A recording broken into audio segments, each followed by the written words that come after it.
Parlons laïcité, une émission proposée et préparée par RERS. RERS, les réseaux d'échange réciproque de savoir. RERS est un groupe d'éducation populaire. Les citoyens et les citoyennes participants et acteurs actifs sont sans distinction d'âge, de conviction politique ou religieuse, ni d'origine culturelle ou sociale. L'objectif est de participer concrètement à la vie de la République, même modestement, dans notre ville et dans notre région. C'est pourquoi chaque mois, nous nous retrouvons pour échanger autour d'un thème qui devrait nous permettre de cultiver et de développer notre liberté de conscience. Bonjour à tous et bienvenue pour cette nouvelle émission de Parlons laïcité. Nous enregistrons cette émission le jeudi 2 décembre, à 17h à 19h comme tous les premiers jeudis de chaque mois. Et aujourd'hui, nous avons la chance de recevoir Dominique Beljac, qui est directeur de l'hôpital de Melun et qui va nous parler laïcité et hôpital. Bonjour Dominique. Bonjour Jérémy. Voilà, on va te laisser la parole pour que tu puisses exposer. Et puis après, on aura les questions et les réponses au public, comme d'accoutumé. Merci encore, merci mille fois pour cette invitation qui m'honore et qui me flatte. J'ai entendu dans le générique, l'objectif est de participer en toute modestie à la vie de la République. Et effectivement, je vais essayer d'apporter ma toute petite pierre à l'édifice de cette réflexion sur la laïcité à l'hôpital. D'abord, peut-être juste me présenter. Je suis effectivement directeur de l'hôpital de Melun-Sénart. Pour être plus précis, le nom de mon établissement, c'est le groupe hospitalier Sud-Île-de-France, non pas à confondre avec le centre hospitalier sud-francilien. Le groupe hospitalier Sud-Île-de-France est issu de la fusion de l'hôpital de Melun-Sénart et de l'hôpital de Brie-Contrebert. C'est pour ça qu'on porte le nom là depuis maintenant un peu plus de 3 ans de cet établissement. Peut-être juste effectivement me présenter, parce que avant qu'on commence cette émission, certains d'entre vous m'ont posé la question de savoir qu'est-ce qu'était qu'un directeur d'hôpital, si j'étais médecin, si je soignais les AVC et si je travaillais en neurologie notamment. Non, un directeur d'hôpital, en France en tout cas, c'est une particularité. C'est un gestionnaire qui n'est pas médecin.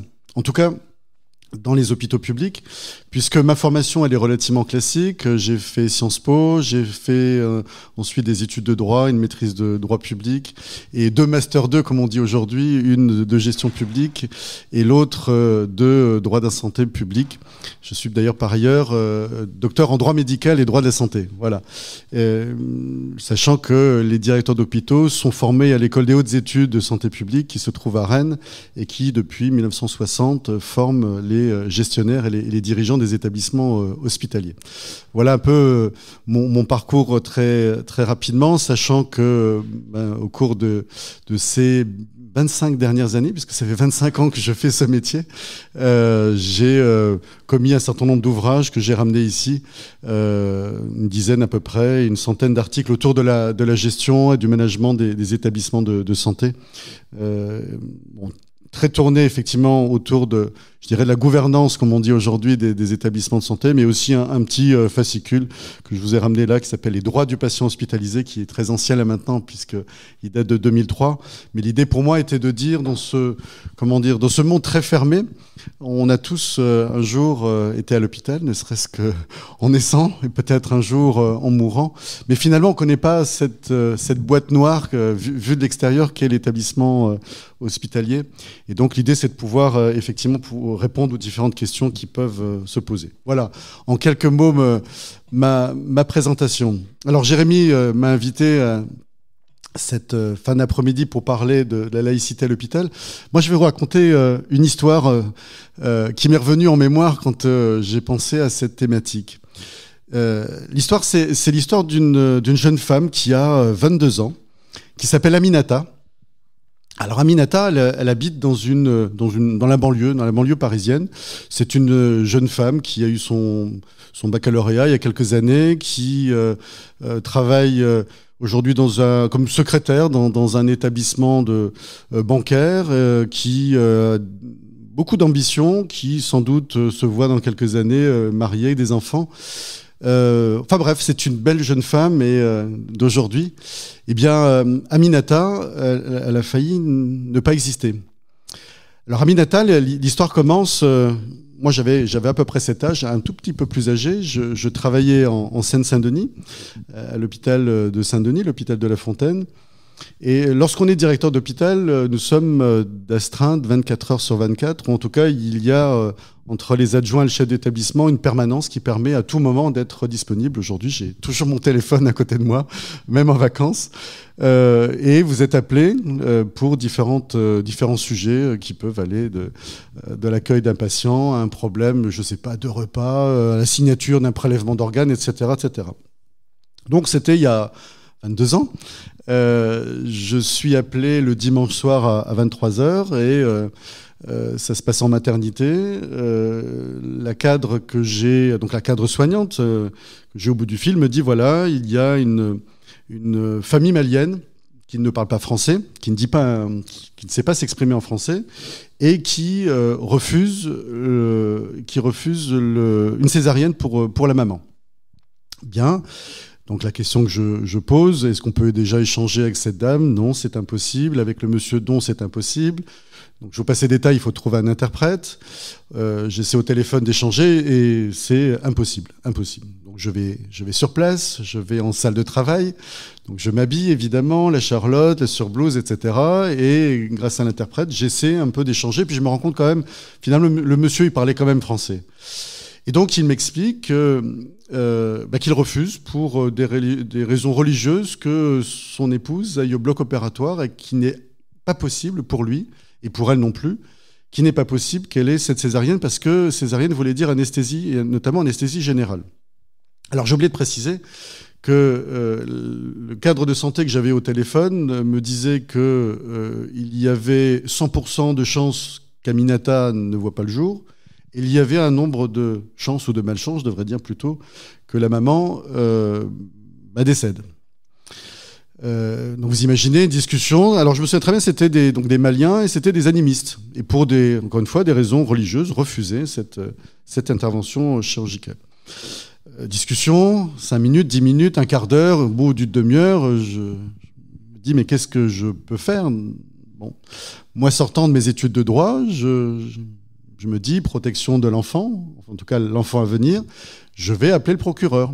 Donc vous imaginez, les dimanches, 23h, au bout d'un certain temps, voire un temps certain, je parviens à voir le substitut du procureur et qui me dit la chose suivante, Monsieur Peljac, vous choisissez votre procès. Soit vous l'obligez à aller au bloc opératoire et vous ne respectez pas le principe du consentement aux soins, parce que j'y reviendrai tout à l'heure, le principe en France, c'est le consentement aux soins. Soit vous n'intervenez pas et c'est non-assistance à personne en danger. Choisissez votre procès. Merci monsieur. Au revoir monsieur. Voilà, je raccroche et je me dis, j'ai pas beaucoup de solutions. La seule solution que moi j'ai à l'esprit, c'est de sauver la vie de cette femme et sauver la vie de l'enfant, peu importe si j'ai un procès. Et donc il faut y aller. Donc vous imaginez la scène, vous êtes en salle de travail, vous avez l'épouse qui est dans un lit, le mari qui s'accroche au lit, les obstétriciens qui attendent et qui attendent ma décision. Je rappelle que je ne suis pas soignant, je ne suis pas médecin. Donc qu'est-ce que je fais? J'appelle les forces de l'ordre qui arrivent, alors pas du tout en Charlotte, hein, qui arrivent une demi-douzaine dans cette salle de travail, qui mettent le monsieur au sol, qui le menottent. Et l'obstétricien part avec l'épouse qui hurlait en disant je ne veux pas. Enfin, je comprenais pas ce qu'elle disait, mais je comprenais très bien ce qu'elle voulait dire. Et puis bon, le monsieur s'est calmé, les forces de l'ordre sont parties, l'accouchement a eu lieu. Je suis resté avec lui. Donc Aminata est née. Et je lui ai dit mais vous voyez, vous avez une belle petite fille là maintenant, c'est formidable ce que vous vivez. Et sa réponse a été terrifiante. Sa réponse a été non, vous ne vous rendez pas compte de ce que vous m'avez fait. Vous ne vous rendez pas compte. Si Dieu avait décidé que ma petite fille ne devait pas voir le jour, Dieu avait décidé comme tel. Et je dis, et votre épouse, c'est Dieu qui devait décider. Voilà, je vous ai donné cet exemple-là. Vous voyez, cette petite fille, j'espère, c'est tout ce que j'ai à raconter après, évidemment, je l'ai inventé. J'espère, et vous voyez, ça me poursuit encore une vingtaine d'années après. Je me suis longtemps posé la question, qu'est devenue cette femme, qu'est devenu cet enfant? Mais vous voyez un concentré de ce que peut être un hôpital où on on fréquente la vie, la mort, la souffrance, et effectivement des convictions. En l'occurrence, c'était des convictions religieuses, ce qui est le thème de cette soirée, mais on peut parler d'autres convictions, et c'est à un moment donné des difficultés auxquelles nous sommes régulièrement confrontés. Alors je voudrais dire que la religion à l'hôpital a énormément évolué dans le temps. 1905, laïcisation évidemment en France, mais c'est aussi laïcisation des établissements hospitaliers. Et là aussi, quand Jérémy m'a proposé de faire cette intervention sur la laïcité à l'hôpital, ça m'a remémoré des archives que j'avais retrouvées dans un de mes établissements hospitaliers qui montrait tout le passage qu'on a oublié, totalement oublié, de l'époque de l'Hôtel-Dieu à l'hôpital laïque.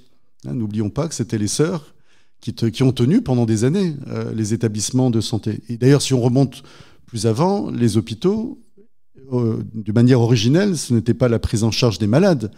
Les hôpitaux, c'était la prise en charge des personnes, des indigents, des pauvres. Et au fur et à mesure du temps, au fur et à mesure des années, je dirais même des siècles, on est venu à la prise en charge des personnes malades. Et donc, petite anecdote très banale, mais j'avais retrouvé dans les années, au début du siècle dernier, c'est hier, un mémoire en comptabilité analytique, extraordinaire, ou extraordinaire de mauvaise foi, où vous avez des personnes qui expliquent qu'il faut à tout prix laïciser les hôpitaux, l'Hôtel-Dieu, parce que les sœurs coûtent beaucoup trop cher. Et bien oui, elles coûtent trop cher parce qu'elles font 7 fois la prière dans la journée. Et donc, mémoire en comptabilité analytique qui pourrait être reproduit aujourd'hui en 2021, où on démontre par A plus B ce qu'on a envie de démontrer, à savoir qu'il faut laïciser l'hôpital. Et autre anecdote qui m'est revenue en mémoire, je ne sais pas si vous connaissez ce qu'étaient les ouvroirs. Les ouvroirs, c'était des établissements où des jeunes femmes, ou moins jeunes, on va dire, fabriquaient des ouvrages de dentelle. Et elles vendaient ces produits sur les marchés. Dans l'établissement dans lequel j'étais, il y avait un ouvroir au moment de la laïcisation. Et donc, quand elles vendaient le produit de leur dentelle, il y avait 2300 francs, je crois, qui n'avaient pas été reversés à l'évêché au moment de la laïcisation. Et cette affaire des 2300 francs dans l'établissement dans lequel j'étais a pourri les relations de l'hôpital avec l'évêché pendant au moins 40 ans. L'évêché a réclamé ces 2300 francs pendant toutes ces années. Ça s'est soldé que finalement l'hôpital a payé. Mais c'était pour dire que les relations avec la religion qui aujourd'hui paraissent complexes, d'abord ne datent pas d'hier. Et par ailleurs, on peut faire dire ce qu'on a envie de dire aux chiffres. Alors, juste un mot avant d'aller plus loin dans ma présentation. Je voudrais, parce qu'encore une fois, c'est une boîte noire, rappeler ce qu'est l'hôpital public. J'ai repris assez classiquement des chiffres qui sont publics. Qu'est-ce que l'hôpital ? Parce qu'on mélange souvent hôpital, clinique privée, hôpital participant au service public, avec des terminologies d'ailleurs, on est très jargonnant à l'hôpital comme ailleurs, vous me direz, mais en tout cas qui ont évolué dans le temps. Secteur hospitalier, c'est quoi ? C'est 45%, ce sont des hôpitaux publics. Un tiers sont des cliniques privées, donc à but lucratif. D'ailleurs, pour le coup, certaines, on en connaît toutes et tous, ont, encore des sœurs, encore des religieux qui interviennent dans ces établissements-là. Et moi, je ne parlerai pas des cliniques privées, je parlerai bien de l'hôpital public. Et puis, vous avez des structures de droit privé, parfois on les appelle d'ailleurs hôpitaux privés, qui sont vraiment de droit privé, mais qui sont à but non lucratif. Et ça représente à peu près 22% des établissements hospitaliers. Donc moi, je vais vous parler aujourd'hui de ce qu'est l'hôpital public, avec une structure publique, avec des fonctionnaires, je suis fonctionnaire, avec des règles de droit public, que ce soit sur la commande, sur les budgets, etc. Sur l'ensemble du secteur d'hospitalisation, on parle souvent des CHU. Les CHU, c'est 32 établissements en France, l'essentiel étant les hôpitaux publics qui ne sont pas CHU. Alors, le U veut dire quoi ? D'ailleurs, c'est RU normalement. C'est Centre hospitalier régional universitaire. C'est la composante, comme son nom l'indique, universitaire, c'est-à-dire l'enseignement et la recherche. Non pas que les autres établissements ne fassent pas d'enseignement et de recherche, mais si vous voulez, un CHRU a forcément une convention d'association avec une faculté de santé. On disait une faculté de médecine il n'y a pas si longtemps que ça. Ça s'appelle une faculté de santé, ce que n'a pas un établissement hospitalier général. Et le nombre même si ça ne veut pas dire grand-chose, parce qu'il y a un nombre de lits et une taille très différente selon les établissements, retenez à peu près, je grossis le trait, mais c'est à peu près 1000 établissements hospitaliers en France. Voilà ce que représente l'hôpital public. Et puis, très, très rapidement, pour passer sur les chiffres, quand on regarde le budget, ce que ça représente pour la nation, on est à 200 milliards d'euros. Ce sont des chiffres colossaux. Que le nombre de personnel de santé, c'est plus d'1 million de personnes. Voilà ce que représente l'hôpital public en France. Sachant là aussi une distinction importante qui, moi, me paraissait évidente, mais qui n'est pas forcément. Une infirmière n'est pas du personnel médical. On distingue bien à l'hôpital ce que c'est un personnel médical, c'est-à-dire un médecin, de ce que n'est pas des autres, finalement. Donc on distingue bien dans nos gestions le personnel médical du personnel non médical. Et du personnel non médical, ça va de l'infirmière à l'aide-soignante, en passant par l'ouvrier ou l'administratif. Voilà, je ne vais pas vous abreuver de plus de chiffres. Juste vous dire un mot par rapport à mon établissement, donc l'hôpital de Melun-Sénart et l'hôpital de Brie-Comte-Robert. Faut savoir que, à part quelques rares exceptions, je ne citerai pas le nom, l'hôpital public est toujours le premier employeur de la ville. Mon établissement, par exemple, c'est un établissement qui on est 2500 agents, c'est 1 millier de lits, c'est un budget de plus de 200 millions d'euros. Il faut savoir aussi, je fais un petit pas de côté, même si on est loin de la thématique laïcité, il faut savoir qu'un hôpital public, c'est un directeur d'hôpital, évidemment, mais c'est derrière toute une terminologie, une organisation telle qu'elle existe ou qu'elle existait dans les entreprises privées. Autour de moi, il y a un directoire. Je parle de part de marché. J'ai une activité, il y a un financement qui est lié à l'activité de l'établissement. Et là aussi, je ne rentrerai pas dans les détails, sauf s'il y a des questions tout à l'heure, parce que ce n'est vraiment pas la thématique de ce soir. Je dirais les moyens m'importent peu à partir du moment où je n'oublie jamais que je suis un homme du service public et que je prends en charge toute personne qui se présente à l'hôpital, qu'il soit riche ou misérable. Voilà. Je ne vais pas aller plus loin dans les propos, j'y reviendrai tout à l'heure si vous avez des questions sur le sujet. Alors, laïcité à l'hôpital. Laïcité à l'hôpital, en fait, c'est finalement très, très, très, très simple. Les relations avec les usagers, vous voyez, je dis usagers parce que à l'hôpital, on peut être malade, mais on peut être aussi résident quand on est dans une maison de retraite, et on peut être parturiente. Quand on accouche, on n'est pas malade. Donc c'est pour ça qu'on essaie d'utiliser le terme d'usager du service public hospitalier. Eh bien, les relations avec ces usagers, et ça commence à dater là, maintenant, même si c'est tardif dans l'histoire hospitalière, eh bien, sont régentées, si je puis dire, par une charte du patient hospitalisé qui date de 1995 et qui donne un certain nombre d'indications dans les relations, les droits et obligations, j'y reviendrai aussi au cours de ma présentation, des patients qui sont dans nos lits. Et puis, plus récemment, pour la thématique qui nous occupe ce soir, une circulaire du 2 février 2005 a précisé les éléments relatifs à la laïcité dans les établissements publics de santé, sachant, et je m'appuierai beaucoup ce soir sur ce document, il y a un guide qui a été commis par l'Observatoire de la laïcité qui précise les éléments sur la laïcité dans les établissements publics de santé.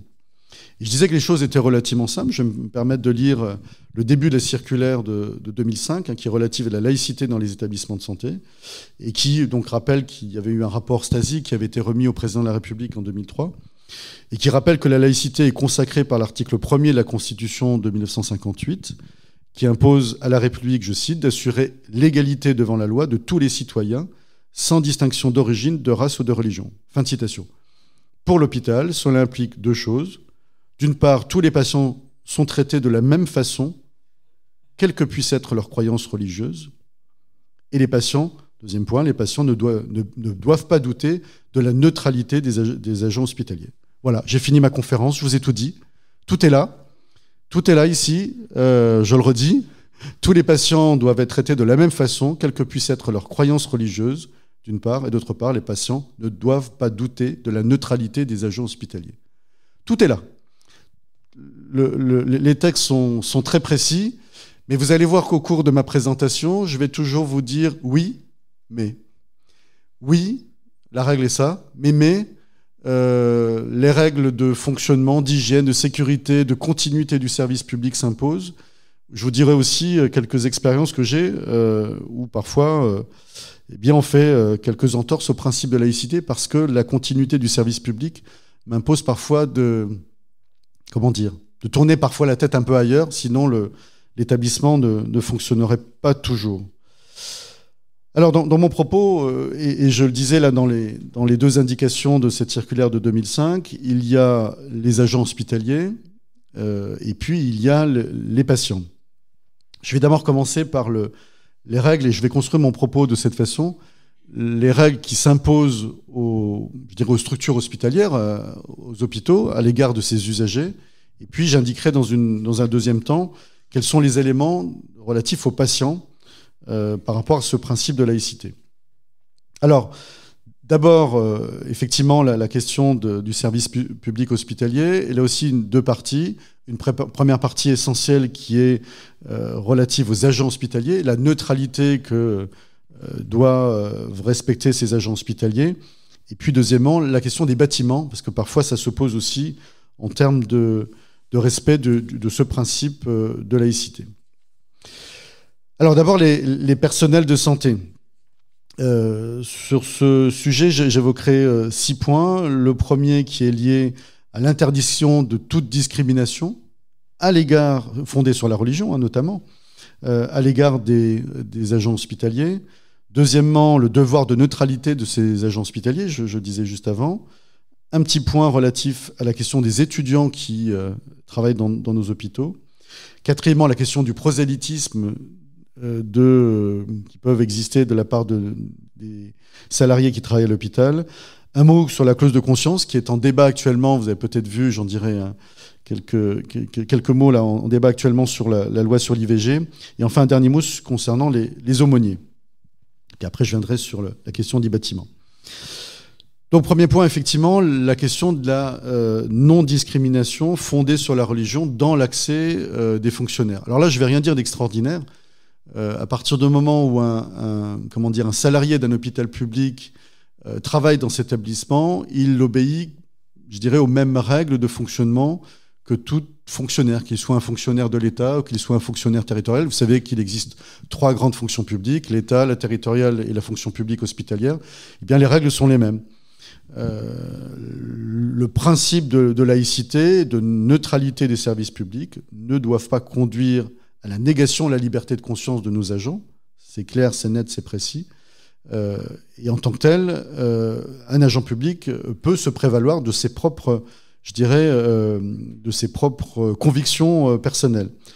Arrêt du Conseil d'État, on vous en a sans doute parlé dans d'autres conférences, qui est maintenant relativement ancienne, puisqu'elle date de plus de 20 ans. C'est l'arrêt Mademoiselle Marteau du 3 mai 2000, alors qui ne concernait pas les hôpitaux, mais qui concernait l'éducation nationale, et qui, encore une fois, est valable pour toutes les fonctions publiques, qui rappelle qu'il est prohibé toute discrimination fondée sur la religion dans l'accès aux fonctions et le déroulement de la carrière d'un agent hospitalier.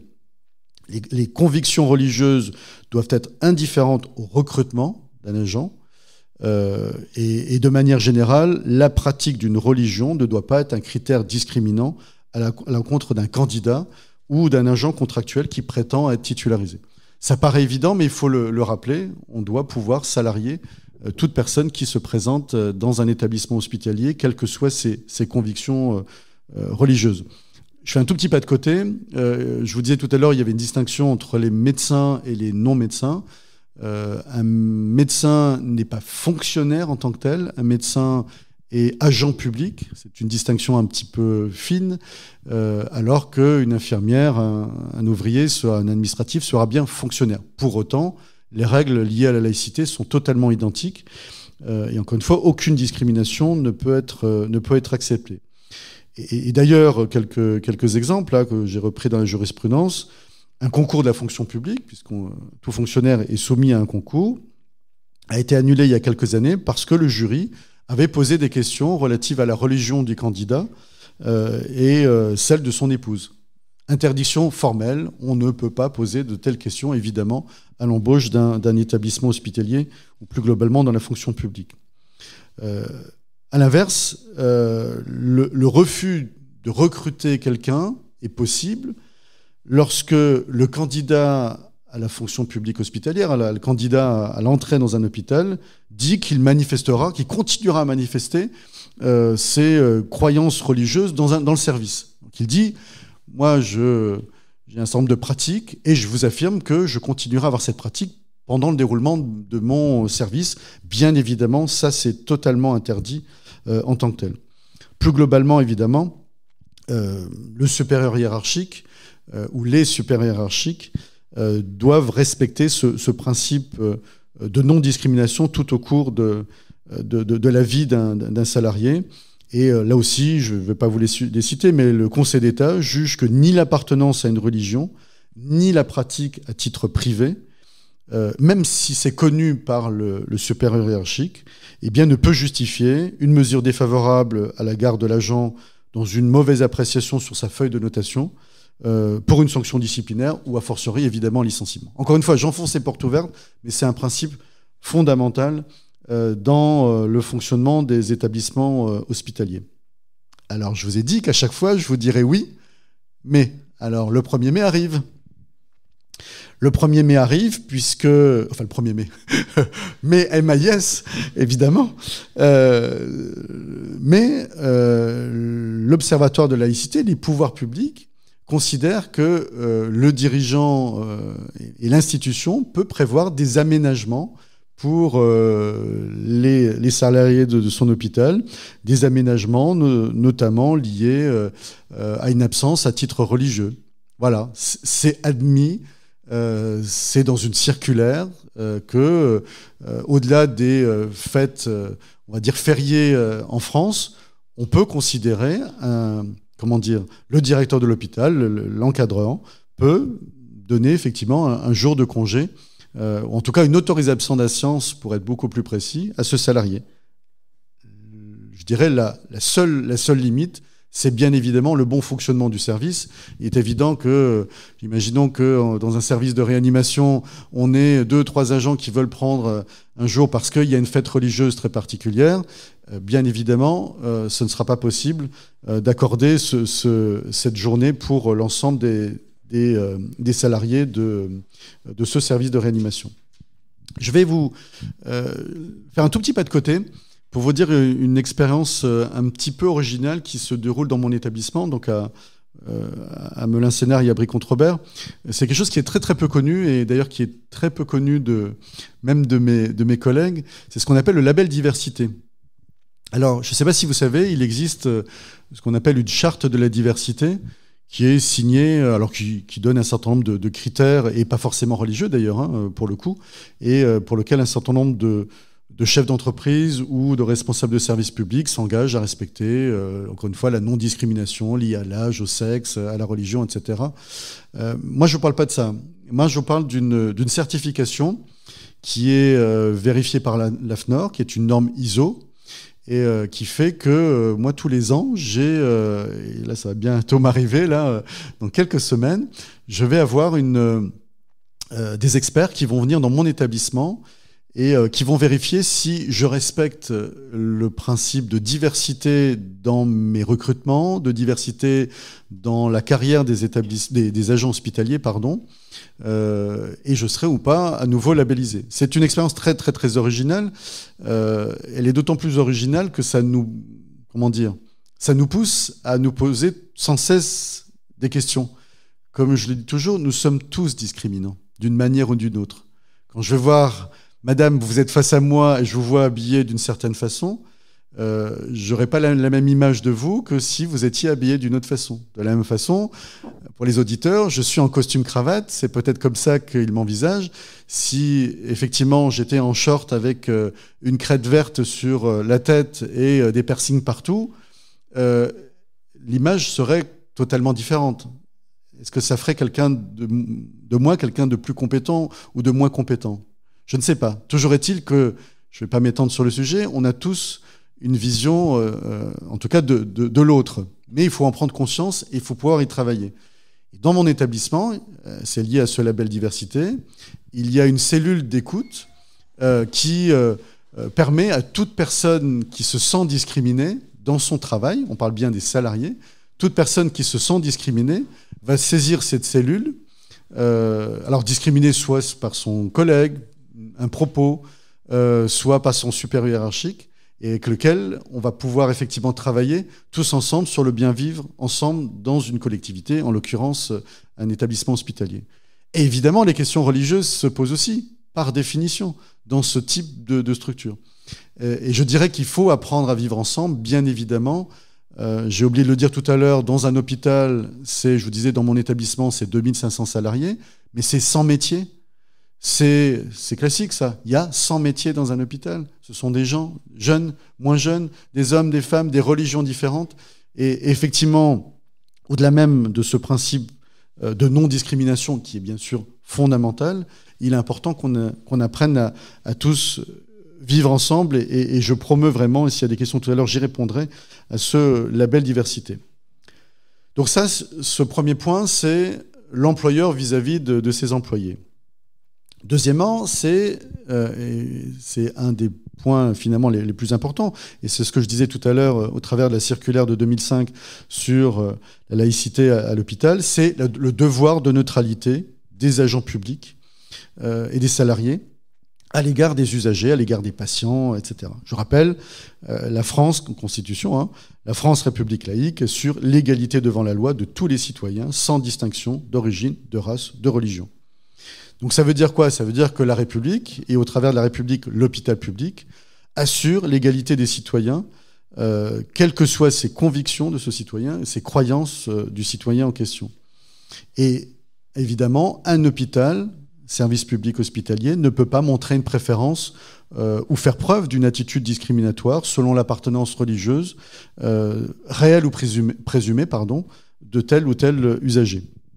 Là aussi, ça a été rappelé par la jurisprudence que j'évoquais tout à l'heure de Mademoiselle Marteau du Conseil d'État du 3 mai 2000, qui interdit formellement, aux agents publics de manifester leurs croyances religieuses, quelles que soient d'ailleurs les fonctions exercées par l'agent.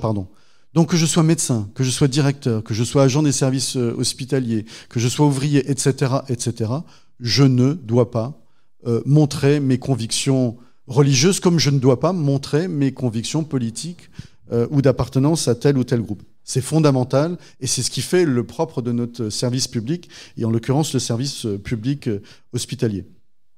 Alors, petite précision, parce que dans nos établissements hospitaliers, on a aussi des personnels qui exercent parfois, juridiquement, sous l'égide d'une entreprise privée. Prenez l'exemple classique d'une entreprise de ménage qui intervient à l'hôpital ou d'une cafétéria dans un hôpital. C'est la même chose. C'est-à-dire que toute personne qui participe au service public hospitalier, qu'il soit fonctionnaire, agent public ou salarié privé, ne doit pas montrer ses convictions personnelles et notamment ses convictions religieuses. J'ai parfois alors ici ou ailleurs, à rappeler que un agent de ménage ne doit pas montrer des signes ostensibles, et notamment le foulard, sujet classique dont on parle depuis des années, même s'il fait partie d'une société privée. Il rentre dans l'hôpital, il est assimilé à un agent public, comme une infirmière ou un médecin. Donc pas de signes extérieurs, évidemment, et notamment les signes vestimentaires que j'évoquais à l'instant. Alors vous le savez peut-être, la Cour européenne des droits de l'homme s'exprime souvent sur ce type de sujet, avec parfois d'ailleurs des visions différentes que peut avoir la France avec son fameux principe de laïcité par rapport à nos amis européens. Et la Cour européenne des droits de l'homme, dans un arrêt de 2015, du 26 novembre pour être précis, a jugé que la neutralité exigée pour les agents du service public hospitalier était proportionnée au but recherché, et qu'ainsi elle n'était pas contraire à l'article 9 de la Convention européenne des droits de l'homme. C'est important de le dire, mais c'était quelque chose, encore une fois, qui est fondamental pour nous Français, de faire reconnaître ce principe de laïcité. Et je vais citer ce qui était exactement écrit. L'hôpital est donc c'est la Cour qui dit ça, la Cour européenne. L'hôpital est un lieu où il est demandé également aux usagers, qui ont pourtant, eux, la liberté d'exprimer leurs convictions religieuses, de contribuer à la mise en œuvre du principe de laïcité en s'abstenant de tout prosélytisme, j'y reviendrai tout à l'heure, et en respectant l'organisation du service, les impératifs de santé et d'hygiène en particulier. En d'autres termes, la réglementation de l'État concerné, il fait primer les droits d'autrui, l'égalité de traitement des patients et le fonctionnement du service sur les manifestations des croyances religieuses dont elle prend acte. Donc voilà, point fondamental, lorsqu'on travaille à l'hôpital, on ne montre pas ses convictions religieuses. Quelques exemples, une chirurgienne d'un CHU souhaitait porter le foulard, j'en parlais tout à l'heure, lorsqu'elle procède à des visites post-opératoires de ses patients. C'est interdit, c'est même un motif de sanction. Le directeur d'hôpital peut aller jusqu'à exclure ce praticien, cette praticienne, parce que c'est contraire au principe de neutralité qui fait de nous des hommes et des femmes du service public.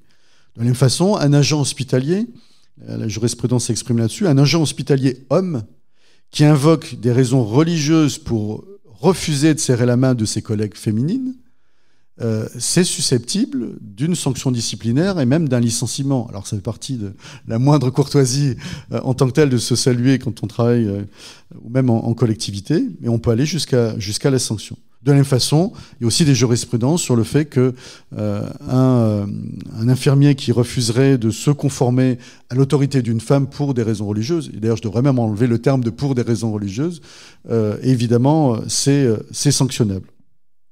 Alors c'est là que vient mon mais. Tout ça, c'est fondamental et j'essaie de m'y employer au quotidien et je pense qu'on est tous attachés à ces règles-là. Après, ce qui est très compliqué, ça peut l'être en tout cas, et je vais vous donner un exemple tout de suite, c'est lorsque dans un service, vous avez du mal à recruter un certain nombre de personnel et que certains vont vous dire « Non, moi je veux montrer des signes ostensibles ». Donc le principe, c'est évidemment, vous dites, j'ai en tête par exemple un service de pédiatrie il y a quelques années. Pédiatre, c'est extrêmement compliqué. Trouver un pédiatre, alors c'est selon les modes, je dirais selon les périodes, je devrais dire, selon les disciplines, ça a été très compliqué. Elle a refusé d'enlever le foulard et c'est un compromis, et c'est une compromission de ma part, je ne sais pas. L'accord qu'on a trouvé, c'est qu'elle portait en permanence une charlotte.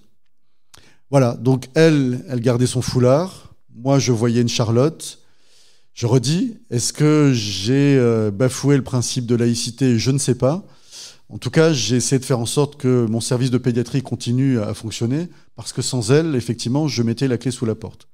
J'ai considéré, même si je le présente de manière très simple, ça a été des très très très grandes discussions.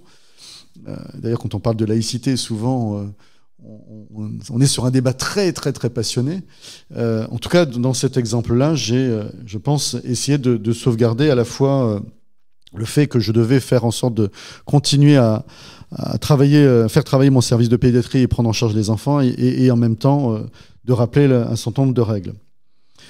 Je disais tout à l'heure, j'allais dire aussi un mot sur les étudiants. On a beaucoup d'étudiants dans nos hôpitaux. Ce sont des internes, ce sont des étudiants, que ce soit en élèves infirmiers ou élèves aides-soignants, ou ça peut être même d'ailleurs des personnes qui ne sont pas soignants. La règle est relativement simple.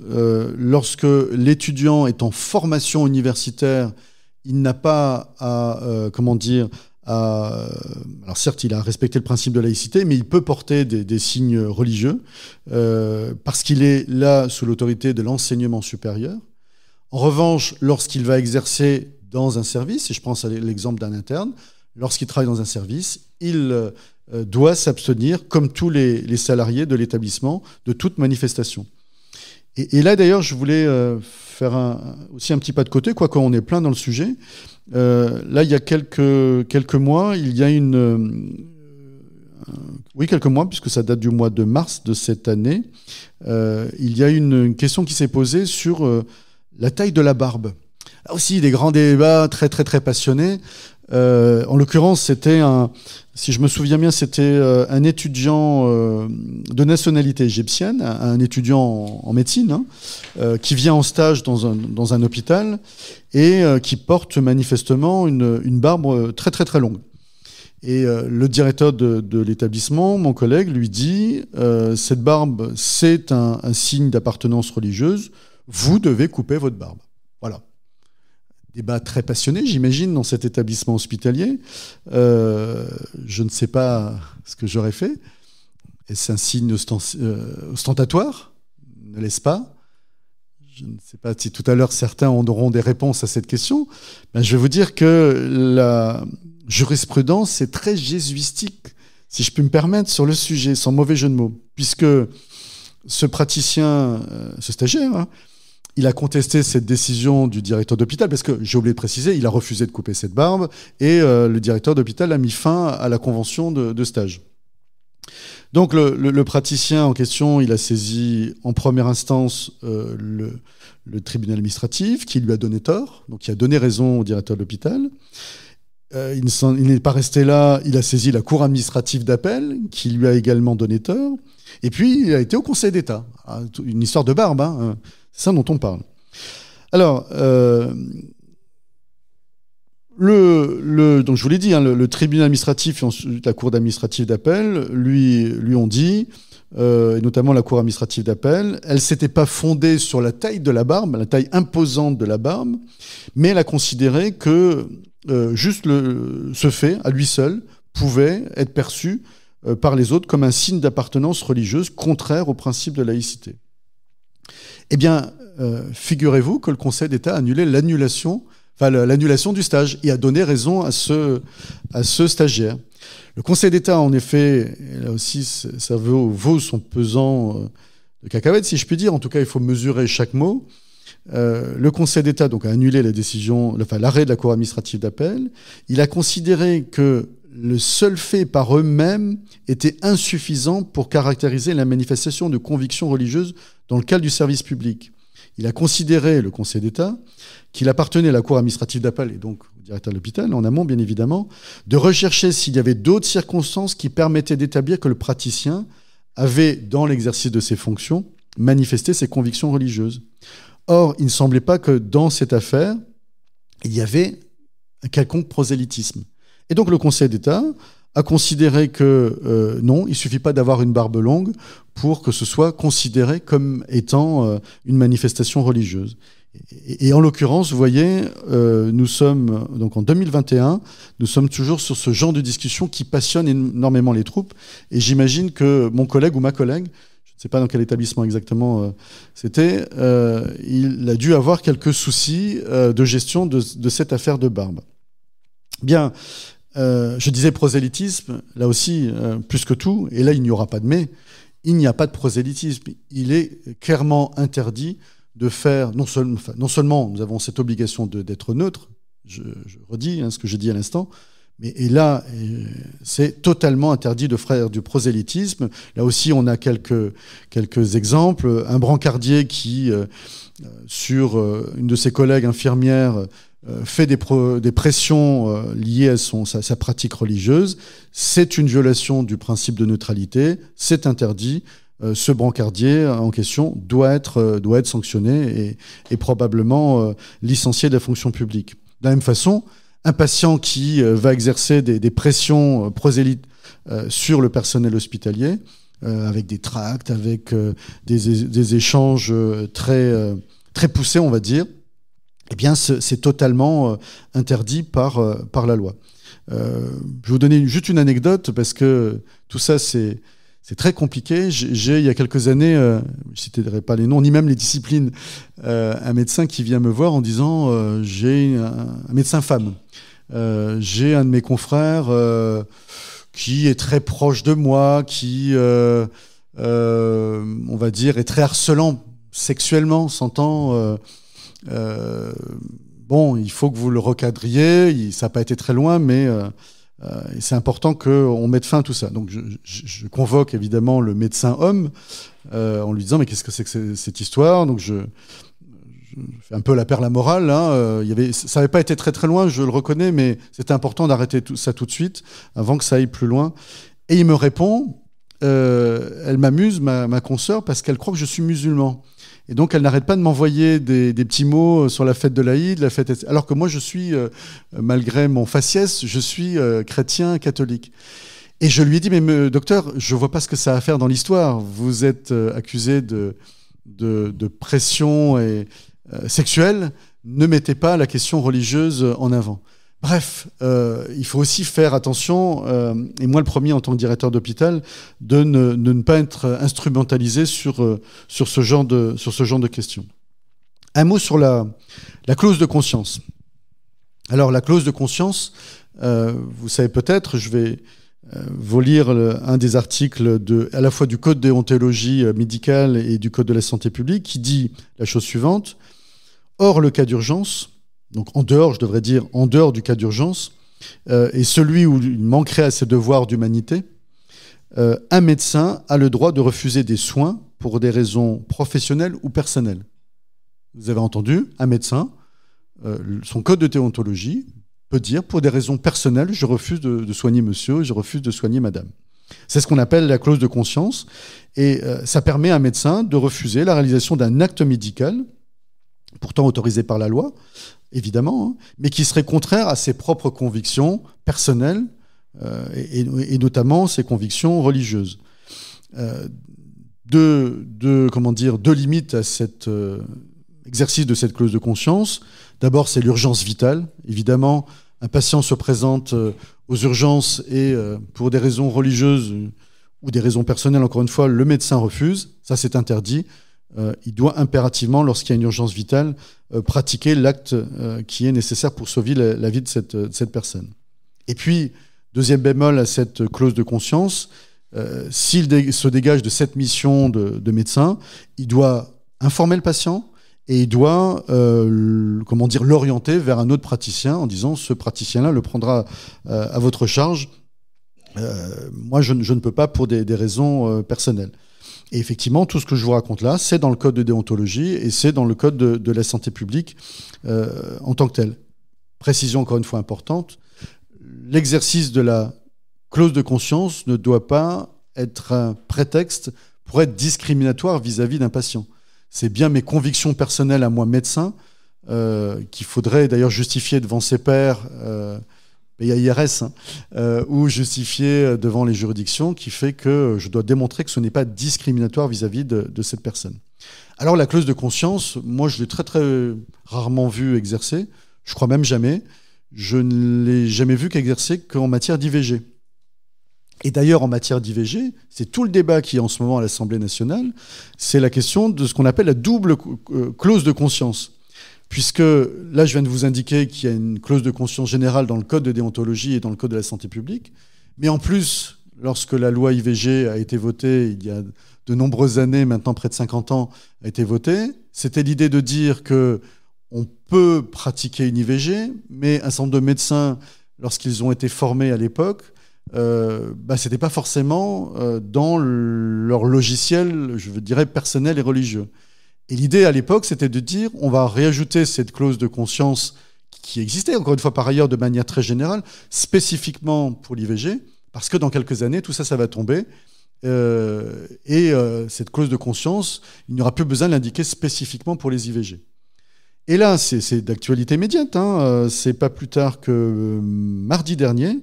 Il y avait au vote, vous savez qu'il y a un débat actuellement sur les délais d'IVG. Vous savez que c'est toute une discussion en ce moment entre l'Assemblée nationale et le Sénat. Jusqu'à ces derniers jours, cette double clause de conscience avait été retirée. Elle vient, sous pression d'un certain nombre de médecins, être réintroduite dans la loi en disant un médecin, spécifiquement pour l'IVG, peut faire jouer cette clause de conscience. Je redis, ça ne change rien du point de vue juridique, puisque la clause de conscience générale s'applique à tout médecin. Mais l'Assemblée nationale, dans l'état actuel des choses et à l'heure où je vous parle, a réintroduit cette clause qui avait vocation cette double clause qui avait vocation à disparaître sur les IVG. Alors oui, c'est parfois aussi compliqué, je l'ai déjà vécu, ici ou ailleurs, lorsque, notamment en période estivale, vous avez moins de praticiens et que, je ne sais pas, n'importe quoi, vous avez 3 praticiens et vous en avez 1 ou 2 praticien, j'entends un gynécologue obstétricien, dit j'utilise ma clause, enfin je mets en avant ma clause de conscience. Donc ça peut mettre en difficulté effectivement des établissements hospitaliers, surtout quand on a des petites maternités. J'allais dire Dieu merci. Vous voyez, lapsus, Dieu merci, je n'ai jamais eu à aller plus loin, mais c'est vrai que je pourrais être en difficulté si un certain nombre de praticiens mettaient cette clause de conscience en avant. Dernier point que je voulais évoquer sur la question de la neutralité des agents hospitaliers à l'égard des patients, c'est la question des aumôniers. Vous savez que la loi de 1905 dispose que la République ne reconnaît, ne salarie, ne subventionne aucun culte. C'est clair, principe de séparation en France. Pourront toutefois être inscrites au budget les dépenses relatives à des services d'aumônerie, je passe, dans des établissements publics tels que les lycées, les collèges, les écoles, les hospices, les asiles, terme de l'époque, et les prisons. Et donc effectivement, dans les établissements hospitaliers, vous avez classiquement des aumôniers qui sont salariés par l'établissement ou qui sont bénévoles. D'ailleurs, c'est même incité, promu, je dirais, par les pouvoirs publics, par le biais d'un certain nombre de circulaires, et notamment une circulaire de 2006, qui rappelle les modalités de recrutement des aumôniers. Le souci, c'est que, classiquement, vous avez dans les établissements hospitaliers des aumôniers de culte catholique, chrétien. Et que vous avez beaucoup moins, mais c'est lié à l'histoire de notre pays, par définition. Classiquement, vous n'avez pas d'aumôniers salariés, histoire des hôtels-dieux, ce que je disais tout à l'heure. Vous n'avez pas, très peu, moi j'en connais pas, de salariés musulmans, juifs, etc.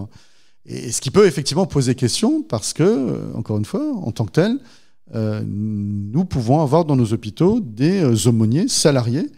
En général, on est sur une grille, d'ailleurs, de la fonction publique très particulière, des ministres du culte en question. Alors, c'est toujours compliqué. Là aussi, on est toujours sur des débats. D'ailleurs, les pouvoirs publics, je vous le disais, nous incitent à aller vers là, puisque considère que l'aumônier est quelque part celui qui peut aussi accompagner le patient dans je dirais, dans la prise en charge de sa maladie. En tout cas, c'est comme ça que c'est indiqué dans les textes. La question des lieux de culte, toujours très compliquée. Des lieux de culte, il y a aussi, classiquement, on a, c'était le cas dans mon établissement, vous savez qu'on a construit un nouvel hôpital à Melun-Sénart, mais dans l'ancien établissement, il y avait une chapelle catholique, par définition, consacrée en tant que telle. Et la discussion a porté sur le fait que dans le nouvel établissement, dans le nouvel hôpital de Melun-Sénart, il n'y aura plus, non pas de lieu de culte, mais il n'y aura plus de lieu de culte réservé aux catholiques. Et donc ça, c'est des discussions qui sont toujours à la fois passionnantes, riches, entre les différents ministres du culte et un établissement, qui est de dire il y aura un lieu de culte, ou un lieu, on va dire, multiculturel. Un jour, ce sera pour les catholiques, le lendemain pour les juifs, le surlendemain pour les musulmans. Et ça, c'est pas toujours facile dans les discussions qu'on peut avoir avec les différents ministres du culte. Et je rappelle par ailleurs que, je parle là des salariés, mais bien évidemment, tous les ministres du culte bénévoles peuvent intervenir dans les établissements hospitaliers. Dernier point, d'ailleurs, des relations que peuvent avoir les établissements hospitaliers avec les aumôniers. Là aussi, c'est une circulaire d'il y a une dizaine d'années, 5 septembre 2011, qui demande aux établissements hospitaliers de désigner un référent chargé des relations avec les aumôneries hospitalières. Donc, dans mon équipe de direction, j'ai une directrice de la qualité qui est chargée des relations avec les ministres du culte. Vous voyez, donc c'est des discussions qui sont toujours empreint de juridisme. Je vous ai fait beaucoup de droit là et rappelé les règles. Mais en pratico-pratique, effectivement, selon les endroits, ça se passe plus ou moins bien. J'ai connu un établissement où le collègue me disait « mais c'est devenu impossible mon lieu multiculturel parce que ça a été investi par une religion en particulier. » Et les personnes en question ne trouvent pas de bâtiment religieux à l'extérieur, donc ils viennent à l'hôpital exercer le culte en question. Et donc ça, c'est aussi à charge pour moi, directeur d'hôpital, de rappeler les règles je dirais, multiculturelles. Alors, je vous ai parlé des personnels, je vais vous dire un mot sur les bâtiments. Là aussi, c'est dans le même acabit que ce que je viens de vous indiquer sur les aumôniers, c'est-à-dire que beaucoup d'hôpitaux, et notamment parisiens, on en connaît tous, mais ça va au-delà, bien évidemment, se sont construits sur ces hôtels-dieux dont je parlais à l'instant, et qui fait que on se pose parfois des questions de neutralité des bâtiments. Là, la règle, elle est très simple aussi, loi de 1905. Il est interdit à l'avenir d'élever et d'apposer aucun signe ou emblème religieux sur les monuments publics, et l'hôpital public n'y échappe pas. Il en résulte qu'un bâtiment, un hôpital, doit rester neutre dans la manière d'être perçu par l'extérieur. Ça, c'est la règle. Le mais, c'est évidemment que tout ça, c'est sous-tendu par la culture locale, dit le texte, le patrimoine, l'identité culturelle. Et effectivement, une statue religieuse qui serait depuis des centaines d'années dans un établissement hospitalier n'a pas à être détruite, n'a pas à être supprimée, parce que ça fait partie du patrimoine de l'établissement. Alors on est à quelques jours de Noël. Là aussi, grande discussion, grand débat. Est-ce qu'on a le droit de mettre un sapin de Noël dans un service, dans le hall d'accueil? Je vois des têtes qui dodelinent dans un sens, qui me disent non. Est-ce qu'il y a d'autres personnes qui me disent oui? Je ne sais pas. Eh bien, là aussi, jurisprudence, je vais vous le lire. Un sapin de Noël qui est à l'origine d'une tradition païenne n'est pas considéré comme un signe ou un symbole religieux, mais le symbole d'une fête largement laïcisée. Et donc, ce n'est pas contraire au principe de laïcité d'avoir un sapin de Noël dans le hall d'un hôpital public. Autre chose est la question de la crèche, évidemment. Mais le sapin en lui-même, c'est à la base un symbole dit païen, donc il n'y a pas de problème en tant que tel. Vous voyez, ça nous mène très très très loin dans le rapport qu'on a aux autres quand on est salarié d'un établissement hospitalier. Alors, je vous ai parlé personnel, je vais vous parler maintenant patient. Comme je disais tout à l'heure, usager du service public en tant que tel. La règle, pareil, elle est claire. Les usagers accueillis dans les établissements hospitaliers, d'ailleurs c'est aussi les maisons de retraite, donc les établissements médico-sociaux ou sociaux, ont droit au respect de leurs croyances et doivent être en mesure de participer à l'exercice de leur culte, sans aucun souci. Article R 1112-46 du Code de la santé publique pour celles et ceux qui veulent aller plus loin. Ça, c'est la règle. La limite de l'exercice est toujours la même. C'est les contraintes qui sont liées au bon fonctionnement de l'hôpital et notamment la continuité, la sécurité sanitaire, l'hygiène et l'autre règle, évidemment, l'impératif d'ordre public. Alors là, quelques illustrations. Je vais vous parler de l'alimentation, je vais vous parler du choix du médecin, je vais vous parler du refus de soins, je vais vous parler de la prise en charge des décès, la pratique du culte, de la liberté de conscience et enfin du prosélytisme. L'alimentation, d'abord. L'alimentation, la règle, là aussi, je vous fais grâce de l'article du Code de la santé publique, dit que encadre l'introduction des denrées alimentaires et dit que les visiteurs et les malades ne doivent introduire dans l'établissement ni boissons alcoolisées, ni médicaments, sauf accord du médecin en ce qui concerne les médicaments, bien évidemment, pas l'alcool. Et le cadre infirmier s'oppose, dans l'intérêt du malade, à la remise à celui-ci de denrées ou de boissons, même non alcoolisées, qui ne sont pas compatibles avec le régime alimentaire qui est prescrit. Voilà, règle claire, nette, précise. On n'introduit pas de denrées alimentaires dans un établissement hospitalier. Voici le mais. Mais la circulaire de 95, donc qui est relative aux droits des patients, je vous disais tout à l'heure sur la charte des patients hospitalisés, rappelle qu'il est possible de proposer des solutions alternatives. Je cite, « Un patient doit pouvoir, dans la mesure du possible, suivre les préceptes de sa religion, recueillement, présence d'un ministre du culte, etc., nourriture, liberté d'action et d'expression. » Voilà, donc on nous dit bien qu'à l'hôpital public, on peut proposer des menus cachers, des menus halal, des menus sans porc. C'est possible de le faire. C'est possible de le faire en tant que tel. Ce n'est pas contraire au principe de laïcité. On peut en discuter pendant des heures. Je vous dis ce qu'il en est. Je vous dis aujourd'hui qu'est le fonctionnement d'un établissement hospitalier. Là aussi, quelques illustrations. Les parents d'un enfant hospitalisé, donc qui exerce l'autorité parentale, souhaitent qu'il ne mange de la nourriture uniquement si c'est conforme aux prescriptions religieuses. Et bien là, c'est très clair. L'équipe médicale doit demander donc aux parents, aux tuteurs légaux s'il est mineur, évidemment quelles sont ses habitudes, s'il a des intolérances, des aversions particulières, le juge nous dit qu'il doit être tenu compte dans la mesure possible des différents régimes alimentaires. Pour autant, et notamment la question du jeûne, qui peut se poser effectivement lorsqu'on est hospitalisé, dans certaines religions, vous le savez, impose un jeûne, celui-ci trouve, c'est la limite, c'est l'état de santé de l'intéressé, de la personne, du patient hospitalisé, c'est ça qui court, qui prime avant toute chose. Et donc, pour un mineur ou pour un majeur sous tutelle ou sous curatelle, on ne peut pas imposer, on ne peut pas accepter en tout cas que le jeune en question, on ne peut pas accepter qu'il y ait des risques à l'égard de cette personne, et donc ça, ce sera interdit en tant que tel.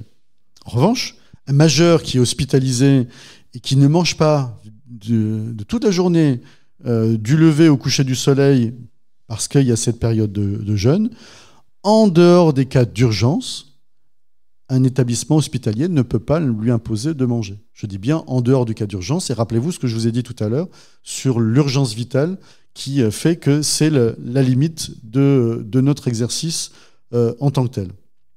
Ensuite, autre thématique qui malheureusement arrive assez souvent, c'est la question du choix du médecin, du soignant. J'arrive à l'hôpital et j'ai pas envie que ce soit ce médecin-là. Je veux que ce soit un autre médecin. Je veux pas que ce soit un médecin homme. Je veux que ce soit un médecin femme qui me prenne en charge. Règle très simple. C'est là aussi, c'est la charte du patient hospitalisé. L'information donnée au patient doit être accessible et loyale. Ça, c'est un item qui arrive très, très, très souvent, dans tous les choix thérapeutiques d'ailleurs. La personne hospitalisée participe au choix thérapeutique qui la concerne. Elle peut se faire assister par une personne de confiance qu'elle choisit librement. Le droit du malade au libre choix de son praticien, le droit du malade au libre choix du praticien, et d'ailleurs de son établissement, est un principe fondamental de la législation sanitaire. En tant que malade, je choisis mon établissement, dit le droit, hein, je choisis mon établissement et je choisis mon praticien. Et donc le Code de la santé publique va plus loin. Dans les disciplines qui comportent plusieurs services, les malades, sauf cas d'urgence, toujours pareil, sauf cas d'urgence, et compte tenu des possibilités de lit, ont libre choix, je l'ai dit, du service dans lequel ils peuvent être hospitalisés. Ça, c'est la règle. Et voici le mais. Le mais, il est toujours très simple. Vous l'avez compris, le cas d'urgence. Merci de me souffler. Le cas d'urgence. Le malade ne peut pas choisir librement son médecin lorsqu'il y a une urgence évidemment vitale par rapport à la personne. Autre limite, c'est les règles de fonctionnement du service ou des règles liées à la délivrance des soins. Il est clair que si le docteur Dupont, il est 3h du matin, le docteur Dupont est de garde et que la patiente veut le docteur Madame Durand, eh bien, elle aura le docteur Dupont. On ne peut pas contrevenir à nos règles de fonctionnement hospitalier, sauf évidemment à perturber le service ou à compromettre les exigences sanitaires. Là aussi, c'est clair, c'est net, c'est clair et net et précis. Et donc, imaginez qu'une patiente, je donne cet exemple-là, encore une fois, une patiente se présente aux urgences, elle ne veut pas être examinée par un médecin homme, eh bien, il va y avoir une discussion qui va s'engager avec la personne en question. Si la patiente refuse toujours, et s'il n'y a pas d'urgence, on l'invitera à quitter l'établissement et aller voir ailleurs si elle trouve, chaussures à son pied. Et cet exemple que j'ai là, je le vis notamment dans une catégorie très particulière, c'est la question des sages-femmes. Il existe des sages-femmes hommes. Il en existe très peu, mais il en existe des sages-femmes hommes. Et pour avoir discuté avec un certain nombre de sages-femmes hommes, c'est parfois très, très, très compliqué d'exercer leur métier, au point même que j'ai souvenir d'une discussion il y a quelques années où un jeune professionnel me disait « je vais arrêter ce métier parce que je ne peux pas aller exercer aussi bien que je ne pourrais ». Je vais avancer parce que Jérémy me montre l'horloge. Avancer sur un point qui est celui du refus de soins. Alors ça, c'est un point très important. C'est celui où un patient dit « je refuse d'être soigné ». Je refuse une transfusion. Je refuse de prendre des médicaments. Là, le texte est très précis aussi. Aucun acte médical ni aucun traitement ne peut être pratiqué sans le consentement libre et éclairé de la personne. Et le consentement, d'ailleurs, peut être retiré à tout moment. Je vais passer très vite, mais la Cour européenne des droits de l'homme l'a très bien exprimé dans une jurisprudence de 2002, la jurisprudence Preti, et on ne peut pas imposer à un patient des soins qu'il refuserait en tant que tel. Ce n'est pas possible. Le mais est toujours le même. La question de la non-assistance à personne en danger en tant que telle. Et puis, la législation française a prévu 2 modalités, celle que j'ai indiquée tout à l'heure sur les mineurs ou sur les majeurs sous tutelle. Là, pour le coup, on peut passer outre l'avis des personnes qui ont la responsabilité. Et puis, autre point, si en cas d'urgence, un acte est pratiqué pour sauver la personne, eh bien, le médecin ne sera pas poursuivi pour les actes, alors même que le patient aura refusé, en cas d'urgence, d'être pris en charge. Un mot sur les rites funéraires. Bien évidemment, on respecte les choix des familles. Malheureusement, un contre-exemple, c'est celui qu'on a vécu l'année dernière et encore cette année lié à la crise sanitaire Covid, puisque vous savez que des règles nous étaient imposées par rapport à la mise en bière des corps. Et là, vous voyez, c'est le même exemple, c'est-à-dire toute personne peut choisir les rites funéraire, sa famille va choisir également. La limite de l'exercice, c'est toujours pareil, l'ordre public, la sécurité sanitaire et le bon fonctionnement hospitalier. La pratique du culte, je passe très rapidement. Bien évidemment, dans ma chambre, je peux pratiquer le culte de mon choix. Seule limite de l'exercice aussi, si je suis dans une chambre double, je ne dois pas perturber le voisin évidemment dans son repos ou sa propre prise en charge médicale. Enfin, dernier point, c'est la question de la liberté de conscience et de croyance. Bien évidemment, chaque patient, je le disais en préambule, doit pouvoir effectivement pratiquer le culte de son choix. La limite de l'exercice, c'est toujours la même. C'est la question de l'exercice du médecin. Une femme, par exemple, qui refuserait d'enlever son foulard alors que le médecin doit examiner la personne, eh bien, elle doit enlever son foulard ou alors elle doit choisir un autre praticien ou choisir un autre établissement hospitalier. J'ai l'impression peut-être d'enfoncer des portes ouvertes, mais c'est des sujets qui se présentent au quotidien dans les discussions qui peuvent exister. Enfin, dernier point, c'est la question du prosélytisme. Je le disais tout à l'heure, de la même façon qu'un agent hospitalier ne peut pas être prosélyte, il en est de même pour les patients. C'est une interdiction absolue. Je voudrais juste donner, et puis je développerai évidemment s'il y a des questions, j'en ai pas du tout parlé, mais la question de la radicalisation qui s'oppose à nous, je suis très très très régulièrement sollicité par les renseignements territoriaux, que ce soit par rapport à des personnels ou que ce soit par rapport à des patients. Vous savez peut-être qu'il y a une mission actuellement qui devrait remettre ses conclusions, qui est la mission Pelou. Normalement, fin de ce mois, mois de décembre 2021, des conclusions devraient être remises pour effectivement prévenir la radicalisation dans les établissements hospitaliers. Et puis dernier point, toujours sur cette question du prosélytisme, je vous invite à être extrêmement vigilant sur une association qui s'appelle la Commission consultative des droits de l'homme. La Commission consultative des droits de l'homme, en fait, c'est une association qui a été créée par l'Église de Scientologie et qui vise à combattre les hospitalisations en psychiatrie avec des moyens d'action qui sont parfois répréhensibles, en tout cas sur lesquels nous sommes extrêmement vigilants. Voilà, je pense que je suis arrivé au bout de l'exercice de cette présentation.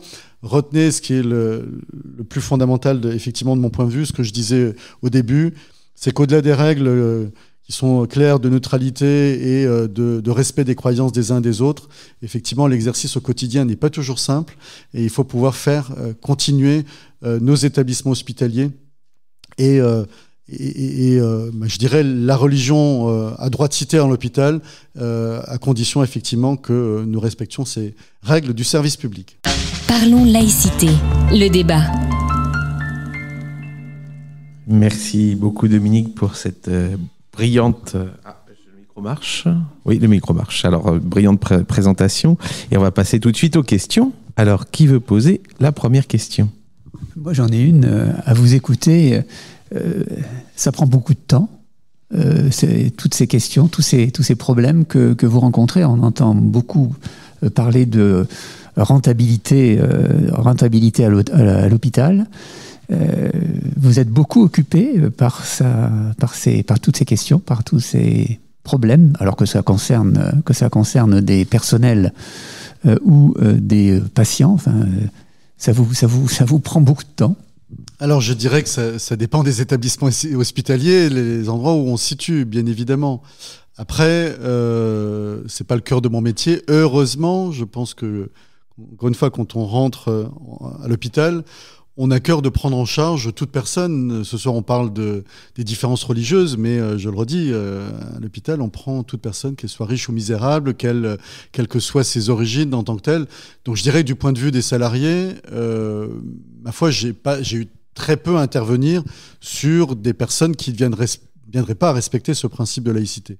Ce qui est plus compliqué, évidemment, c'est des patients qui peuvent, dans leur pratique au quotidien, considérer que ne respectons pas suffisamment leurs convictions religieuses. Et ça, parfois, c'est un peu compliqué.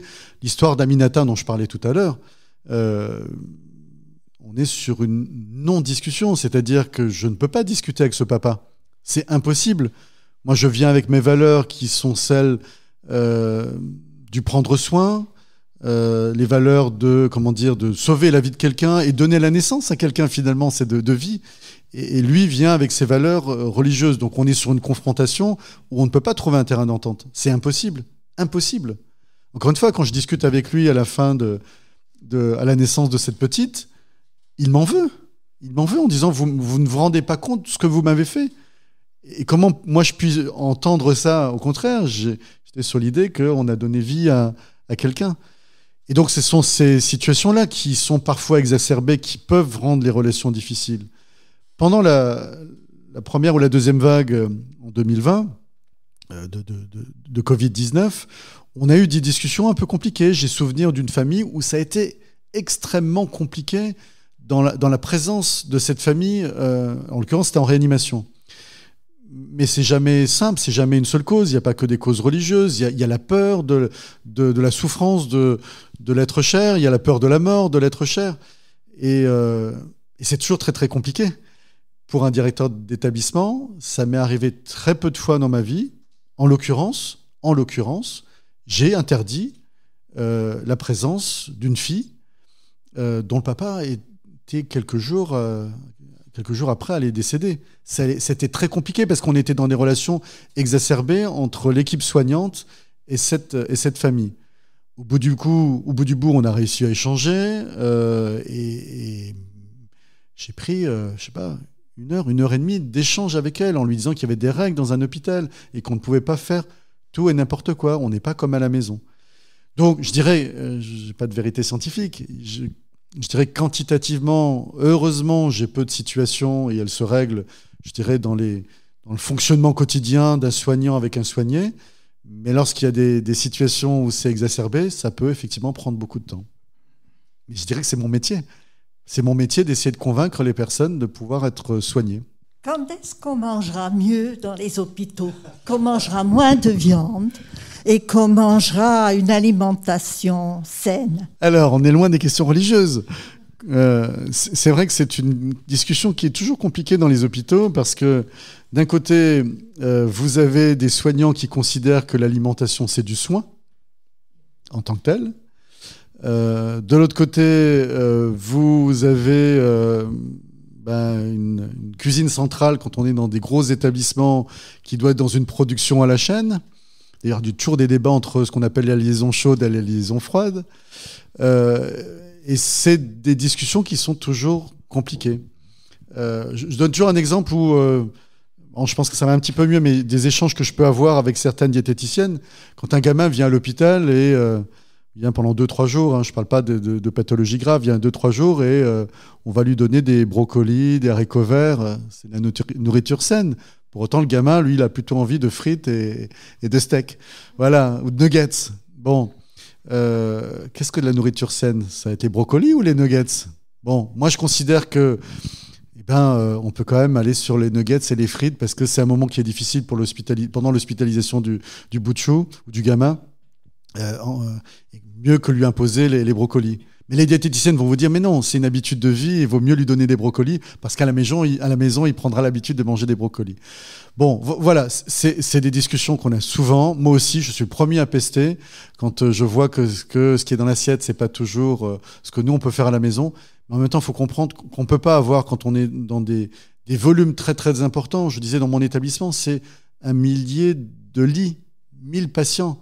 Et on n'est pas comme au restaurant où on a quelques tables. Mais je suis d'accord avec vous, on a encore beaucoup de progrès à faire. Je voulais juste vous poser une question au niveau de la clause de conscience.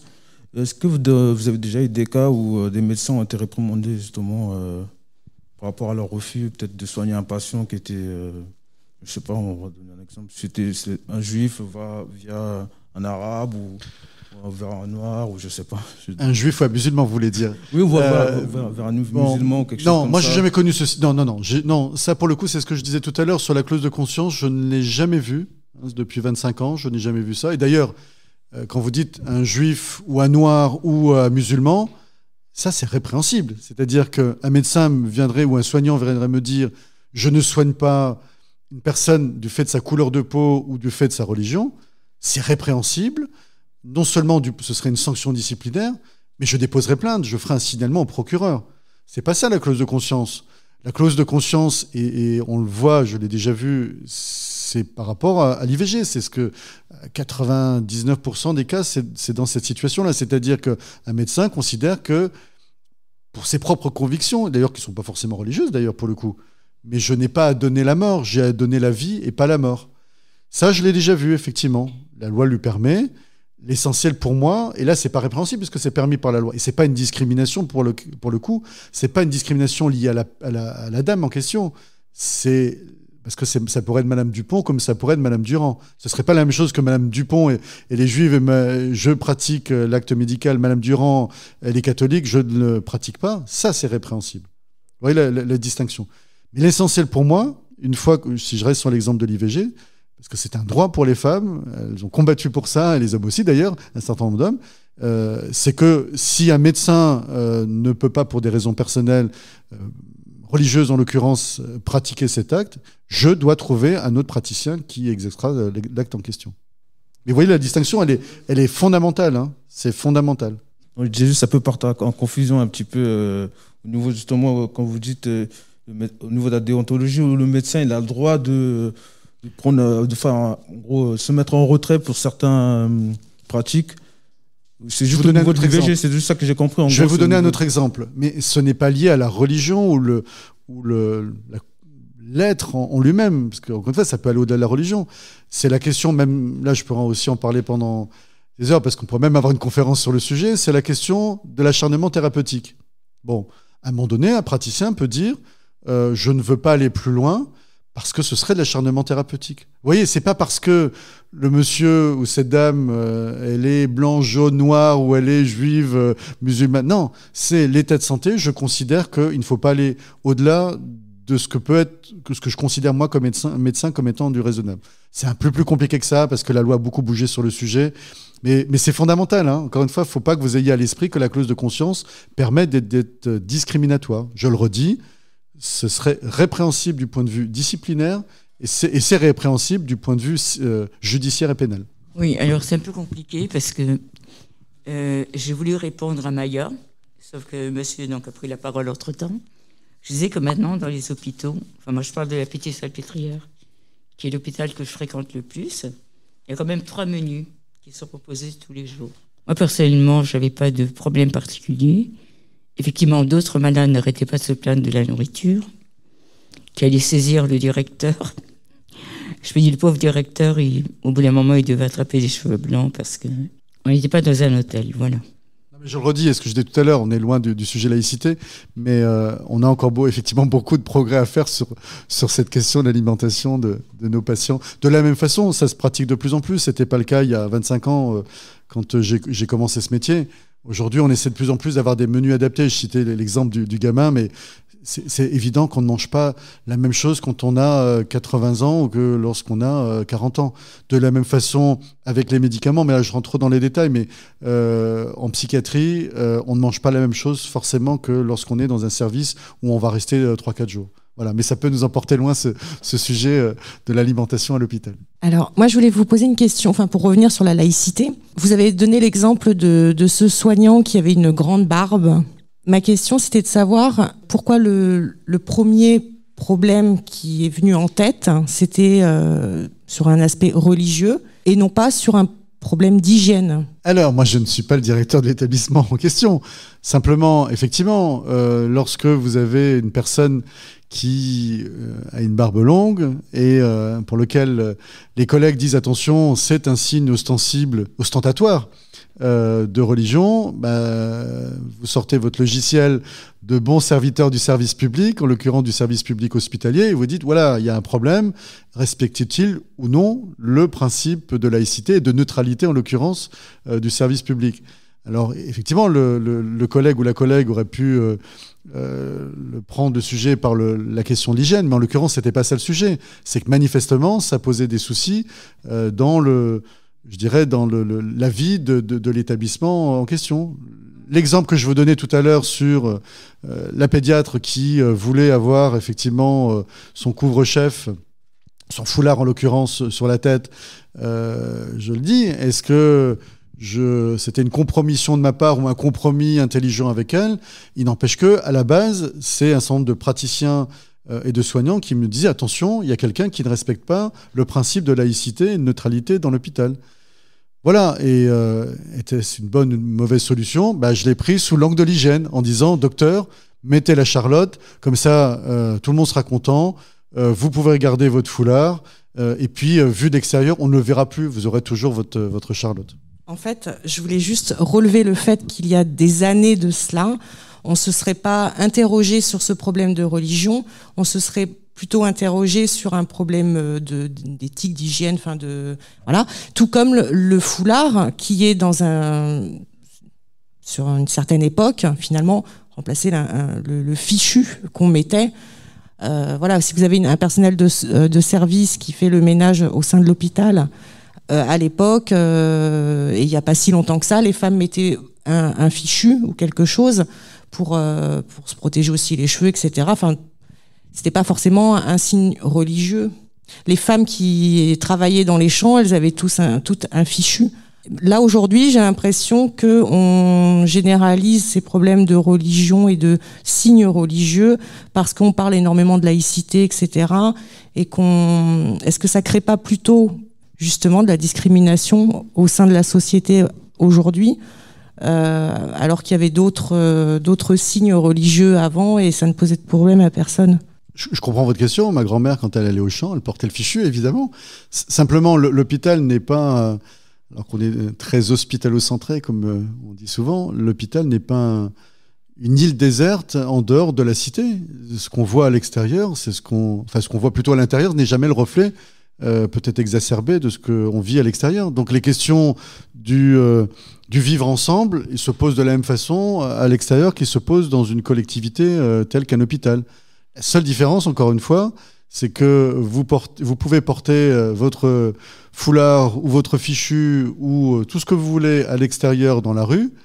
À l'hôpital, je le redis, donc, comme dans tout service public, nous avons un devoir de neutralité. Le principe de la neutralité, c'est de pouvoir dire, encore une fois, je dois pouvoir, en tant que service public, accueillir toute personne, quelle que soit sa religion, son sexe, sa race, etc.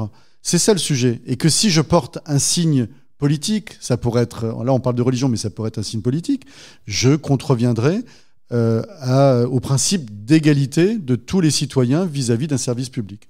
C'est ça le sujet. Voilà. Donc effectivement, l'hôpital n'échappe pas aux exagérations qui peuvent parfois exister. Je disais que parfois il y avait des débats houleux. Moi, il m'appartient en tant que directeur de l'établissement de faire appliquer ce principe de neutralité parce que c'est notre ADN, c'est notre essence même. Voilà. Après, chaque fois, je vous ai dit le 8 mai. Le 8 mai, ça veut dire quand même d'avoir des discussions intelligentes avec cette dame qui est en réanimation et d'arriver jusqu'à se fâcher avec les réanimateurs. J'ai fait le grand écart entre le service de réanimation et la famille. Le 8 mai de cette pédiatre qui voulait à tout prix le foulard. Voilà, c'est le vivre ensemble. Voilà, c'est au-delà de la règle. Je voulais juste poser une question au niveau de la laïcité aussi. Au niveau de la loi 1905, elle nous donne une liberté de conscience et aussi une liberté de culte. Mais au niveau des patients, s'il fait sa prière dans sa chambre, on va dire, c'est dans un lieu public. Enfin, c'est un peu ostentatoire, non? Non. Si le patient fait sa prière dans sa chambre, zéro problème. Par contre, si toute la famille fait la prière dans le couloir du service, là, il y a un immense problème parce que effectivement, ça pose souci vis-à-vis des autres patients, ça pose souci dans le fonctionnement du service, ça peut poser souci en termes de sécurité.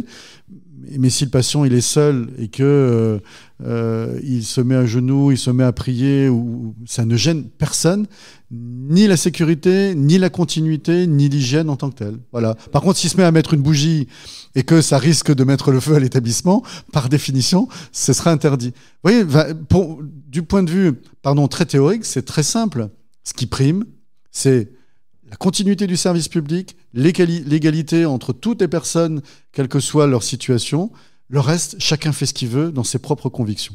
Est-ce que l'hôpital Beaujon fait partie du service public? Et si oui, comment se fait-il qu'une personne représentant la religion catholique puisse venir dans les chambres proposer...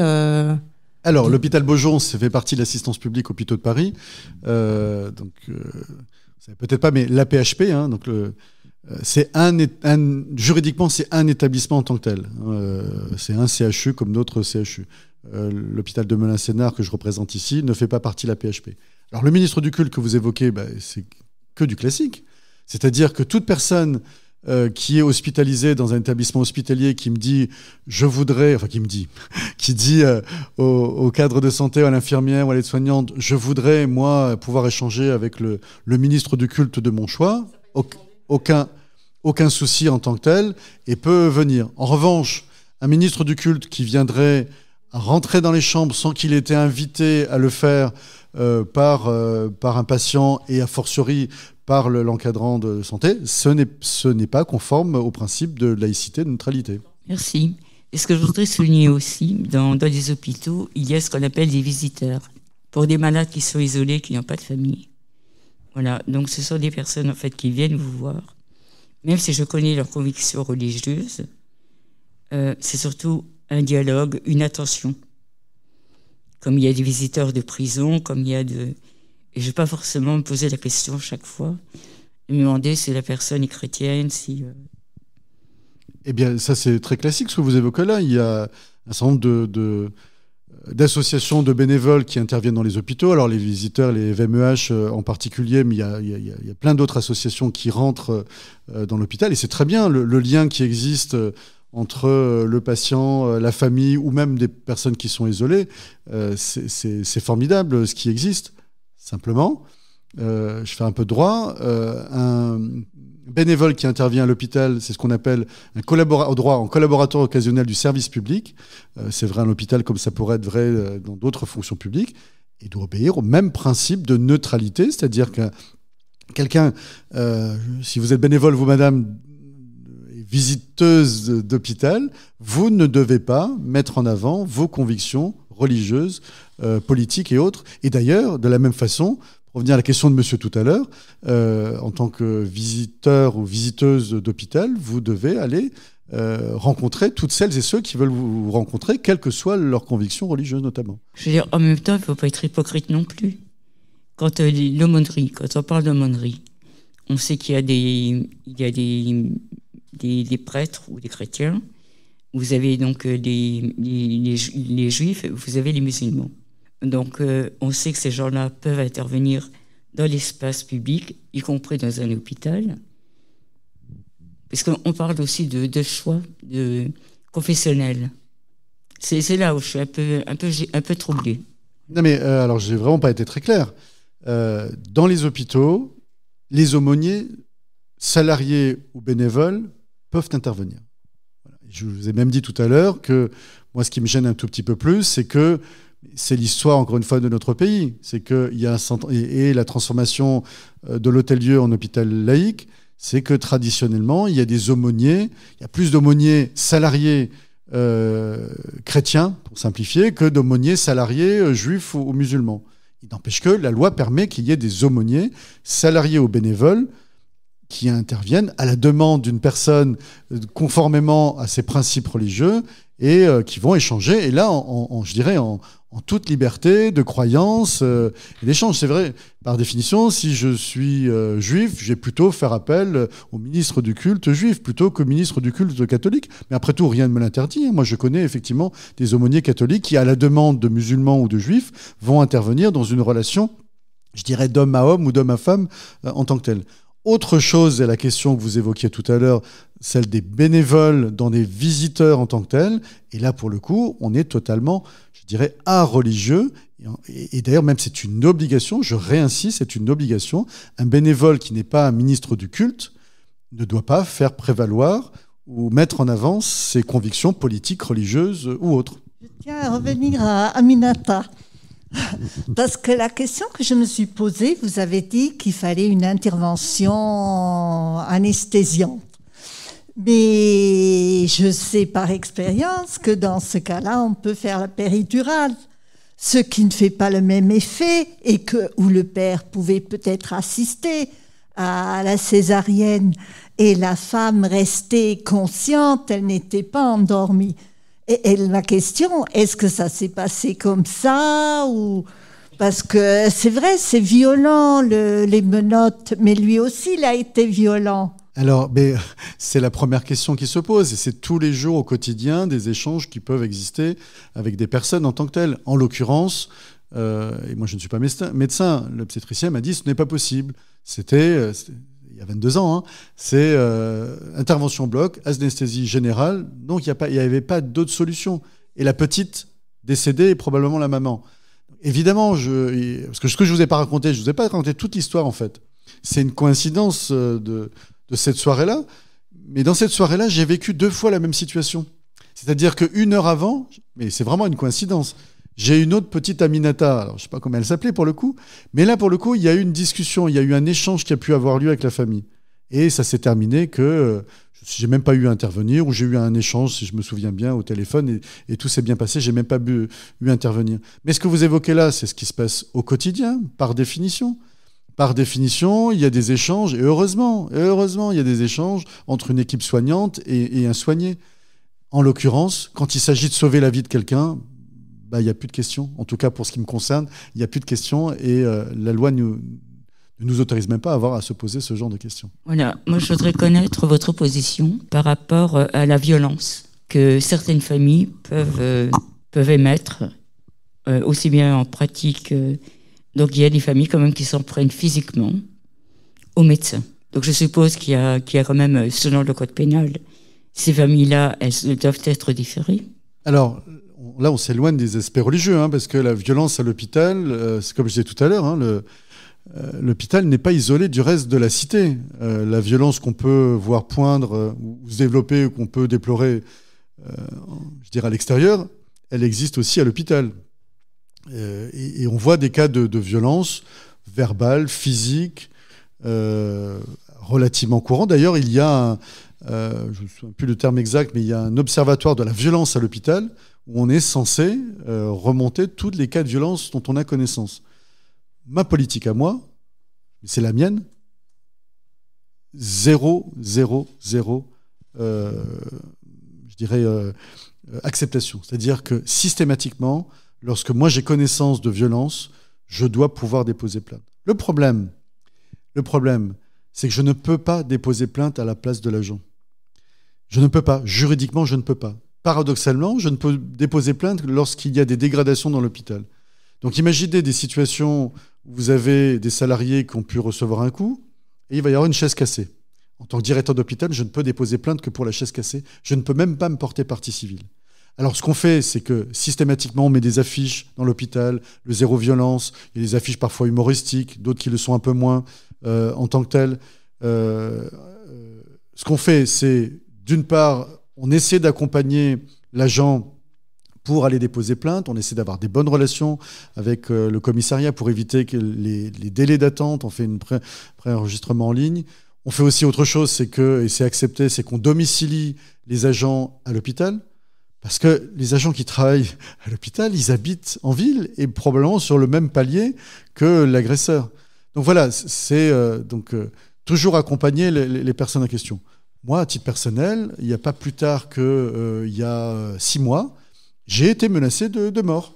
Voilà, ça a fait il y a quelques articles dans la presse, en l'occurrence un détenu qui était en cavale, qui a été voir sa maman, qui ne devait pas approcher en tant que tel, et je suis formellement opposé à ce qu'il rencontre sa maman, bien évidemment.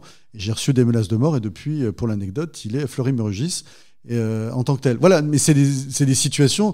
On est loin de la religion, en l'occurrence. On est dans une situation où on constate, on déplore une violence de plus en plus importante dans la cité, et l'hôpital n'y échappe pas. Mais pour moi, il y a, encore une fois, je souhaite toujours accompagner, et même, un point important, j'allais dire même, vous voyez, même moi je minimise, même les violences verbales, un mot ne doit pas être accepté, ne doit jamais être accepté. Alors, ce que je ne vous ai pas dit tout à l'heure, peut-être que vous connaissez ça, mais il existe dans les hôpitaux, depuis une vingtaine d'années, des commissions de conciliation.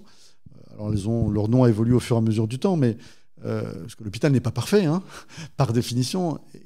Et ce qu'on constate à l'hôpital, c'est pas scientifique ce que je vous dis là, mais 90% des réclamations qui viennent, au-delà des aspects d'alimentation, 90% des réclamations qui viennent des patients, c'est un défaut de communication. C'est très rare, ça arrive. L'erreur de diagnostic, l'acte thérapeutique qui est mauvais, etc. Mais 90%, c'est l'échange entre le soignant et le soigné. Et vous savez combien c'est compliqué quand on est aux urgences. Vous savez que 70% des urgences pourraient être évitées, ce qu'on appelle de la bobologie en tant que telle, avec parfois effectivement de la défaillance de la médecine de ville du point de vue quantitatif, s'entend, pas du point de vue qualitatif. Mais c'est une grande machinerie. Tous les jours, dans mon établissement, il y a entre 100 et 200 passages aux urgences. Vous imaginez, 200 passages aux urgences. Voilà, ça n'excuse pas. Les notions de bienveillance, de bien-traitance, on essaie de les promouvoir au maximum. Mais encore une fois, ça passe dans le dialogue entre le soignant et le soigné. Alors moi, j'avais une question aussi par rapport aux aumôneries. Parce qu'il y a quand même... un budget de payer les aumôniers. Donc, et je me dis, il y a que quelques religions visiblement aux aumôniers qui sont privilégiées, alors qu'on sait qu'en France, il y a plus de 3000 formes de religions différentes. Et elles ne sont pas toutes représentées, c'est pas possible. Ça représente combien le budget d'aumônerie pour un hôpital tel que celui basé à Melun ? Alors, mon budget, moi, il est à 230 millions. Un aumônier, ça va... on va dire, chargé, on va être dans les 35 000 euros. Voilà ce dont on parle. On parle de 35 000 euros sur 230 millions. C'est l'épaisseur du trait. Après, là, en l'occurrence, depuis 2 ans, 3 ans même, l'aumônier catholique de mon établissement est parti à la retraite. Et l'évêché ne trouve pas à le remplacer. Par contre, j'ai eu des discussions, je le redis, sur la question du lieu multiculturel. J'ai dû, non pas me fâcher parce que les relations, ça se passe très très bien, et en plus on a plutôt de bonnes relations avec l'ensemble des ministres du culte, ça se passe bien chez moi. Mais rappeler que ce ne sera pas le lieu de culte réservé à une religion comme ça l'était dans l'ancien établissement. Dans l'ancien hôpital, je le redis, c'est la chapelle catholique, et là maintenant dans le nouvel établissement, c'est un lieu multiculturel. Donc c'est plutôt de cet ordre de grandeur-là. Il y a un point que je n'ai pas évoqué. Je rappelle qu'en France, il y a, moi qui suis lorrain, mosellan, il y a un régime, ou plutôt même des régimes où il n'y a pas de séparation totale de l'Église et de l'État. Moi qui suis effectivement mosellan, on est encore sur le régime du concordat. C'est vrai que quand on échange avec les mosellans, pour eux, c'est pas le sujet de la religion qui prime. Pour eux, ce qu'ils voient, c'est, je ne sais pas si vous le savez, mais les cotisations sont totalement différentes du régime général. D'ailleurs, ce qu'on ne sait peut-être pas toujours, c'est que le régime de sécurité sociale français vient de la réintégration de la Moselle et de l'Alsace, qui connaissait le régime bismarckien, et donc qui a vu effectivement apporter les bienfaits de ce régime de sécurité sociale, effectivement, au niveau français. Mais quand vous discutez avec des Mosellans ou des Alsaciens, Ce qu'ils voient, eux, en plus, c'est les 2 jours fériés en plus dans l'année. Ce qu'ils voient en plus, c'est une couverture sociale supplémentaire. Et ils voient beaucoup moins la question de la séparation de l'Église et de l'État. Moi qui ai travaillé à Metz pendant un certain nombre d'années, le sujet n'était finalement pas si différent que ça de ce qu'on vit dans la France de l'intérieur, comme on dit là-bas. D'autant plus, je le redis, que la loi de 1905 n'a pas interdit, et même les circulaires suivantes ont promu l'idée d'avoir des aumôniers dans les hôpitaux. Donc finalement, de ce point de vue-là, je ne dis pas le reste sur la cité et le salariat des ministres du culte, d'ailleurs de 4 religions, dans les régimes d'Alsace-Moselle, finalement, ne se posait pas si différemment que ça ce qui peut se faire dans le reste de la France. Voilà, donc je suis mosellane et effectivement, on bénéficie quand même de beaucoup d'avantages allemands. On a quand même des privilèges. Bon, pour avoir au-delà de l'hôpital, commis un article sur le sujet, sur le droit local d'Alsace-Moselle, bon, l'écart est de plus en plus faible. Encore une fois, il y a un alignement entre les deux, mais je le redis, autant je pense que ça mériterait une discussion, même si on est loin d'ailleurs de la Guyane aussi, qui a un régime assez particulier, autant ça mériterait une discussion peut-être dans le cadre de vos conférences, autant je le redis, sur l'hôpital, il y a vraiment très très très peu de différence entre le régime local d'Alsace-Moselle et ce qu'on vit dans le reste de la France. Il a été évoqué une circulaire qui était proposée par l'Observatoire de la laïcité. Observatoire de la laïcité qui, certains ont qualifié d'abattoir de la laïcité. Il a fait beaucoup de polémiques, cet observatoire, et il a été dissous cette année par les gouvernements. Donc, qu'est-ce que maintenant, sur cette circulaire qui avait été évoquée, est-ce que ça évolue ou pas, ou malgré que cet observatoire, qui n'a pas fait que de la laïcité à proprement parler, a comme incidence ou pas par rapport aux droits dans l'hôpital? Non, je dirais très très peu. D'ailleurs, l'observatoire, le guide dont je parlais tout à l'heure, que j'ai sous les yeux, rappelle les grandes règles, mais qui n'ont pas changé finalement beaucoup depuis 1905. Et vous savez, il y a dans le service public, on appelle ce qu'on appelle les lois de Roland. Je ne sais pas si ça vous parle, on apprend ça en droit administratif, l'adaptabilité du service public, l'égalité, la continuité du service public. Et pour nous, la question de la continuité est fondamentale. Donc tout ça, c'est déjà dans la législation et dans la réglementation depuis un certain nombre d'années. Non, l'Observatoire de la laïcité, et d'ailleurs il existe régulièrement des colloques sur le sujet du rapport entre la religion et l'hôpital, c'est plutôt dans la pratique au quotidien. Le 8 mai que j'ai indiqué à plusieurs reprises montre bien que pour moi les textes sont très clairs, même relativement clairs, mais c'est la question du vivre ensemble dans un établissement hospitalier qui se pose plus.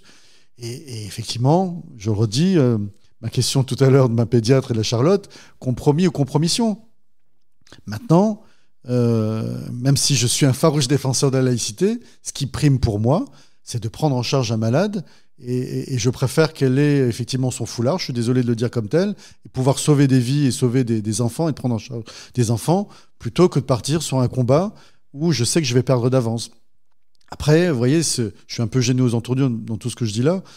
Il n'empêche que moi, c'est le sujet, c'est la vie humaine, et c'est la continuité du service public qui prime. L'Observatoire de la laïcité, après tout, n'a jamais que essayé de donner un guide de bonne pratique sur les situations qu'on peut trouver. Vous voyez, par exemple, tout à l'heure, je citais les lieux multiculturels. J'ai vu dans un établissement hospitalier, il y a quelques années, des règles assez claires. Vous rentriez dans le lieu de culte, et alors, on parlait que de 3 religions, mais il y avait une armoire avec, d'un côté, il y avait 3 parties, le ciboire, le chandelier, et puis d'autres signes religieux. Et là, c'est intelligent. Je trouve que c'est très intelligent de pouvoir dire, on va essayer tous ensemble, grâce aux référents de l'équipe de direction en lien avec les cultes, de pouvoir travailler et avoir une vision ensemble de ce que peut être la religion. Vous savez, il y a un sujet qui là aussi, on est loin de la laïcité, mais qui me frappe toujours, c'est que à l'hôpital, souvent, on voit un malade. Je dis, on ne voit pas un malade, on voit une personne. La personne, c'est la même que celle qui vit dans la cité, c'est la même qui va voter, c'est la même qui va consommer, etc., etc. Et donc, la difficulté, c'est que nous, on dépasse la question de l'acte technique, on va dire, l'acte médical, et qu'on voit une personne en tant que telle. Et la question de la religion fait partie de la personne en tant que telle. Et c'est comment concilier tout ça avec nos objectifs à nous et nos missions de service public. Dernière question, pour revenir sur l'Alsace et à la construction de la plus grande mosquée, et il y a eu des pétitions contre justement contre cette mosquée. Je veux juste avoir votre avis là-dessus. Eh bien, je n'ai aucun avis. Je suis fonctionnaire, donc j'ai un principe de neutralité. Et donc, je ne vous donnerai, en tout cas pas devant le micro, je ne vous donnerai pas mon avis. Non mais vous voyez, ça c'est l'application immédiate. Je n'ai pas à avoir d'avis en tant que fonctionnaire, parce que là, je suis face à vous comme fonctionnaire. Je n'ai pas à avoir d'avis sur la construction d'une mosquée. En tant que citoyen, j'aurais bien évidemment un avis. Et puis, je pourrais échanger avec vous si vous le souhaitez. Je peux voter par ailleurs, mais là, je n'ai pas à vous donner mon avis. Vous avez parlé tout à l'heure de lieux multiculturels. Je ne suis pas croyant. Je fais comment ? Je peux aller dans ce lieu multiculturel ? Ah bah tout à fait. Il y a des personnes qui viennent. C'est un endroit en général dans un établissement hospitalier, sauf, je le redis, sauf les anciens hôpitaux qui ont vraiment leur chapelle et avec des signes religieux très très précis. En général, et puis j'ai l'avantage encore une fois d'avoir construit un nouvel hôpital, donc on pouvait le concevoir tel comme on le voulait. En fait, c'est totalement neutre. Il n'y a aucun signe religieux. Et lorsqu'il y a un ministre du culte ou lorsqu'une personne souhaite pratiquer sa religion, d'ailleurs, quand je cherche la Mecque, il y a un petit signe, il faut vraiment le chercher, vers où je me mets et vers où je vais me situer. Lorsqu'il y aura un autre ministre du culte, il va venir avec ces objets.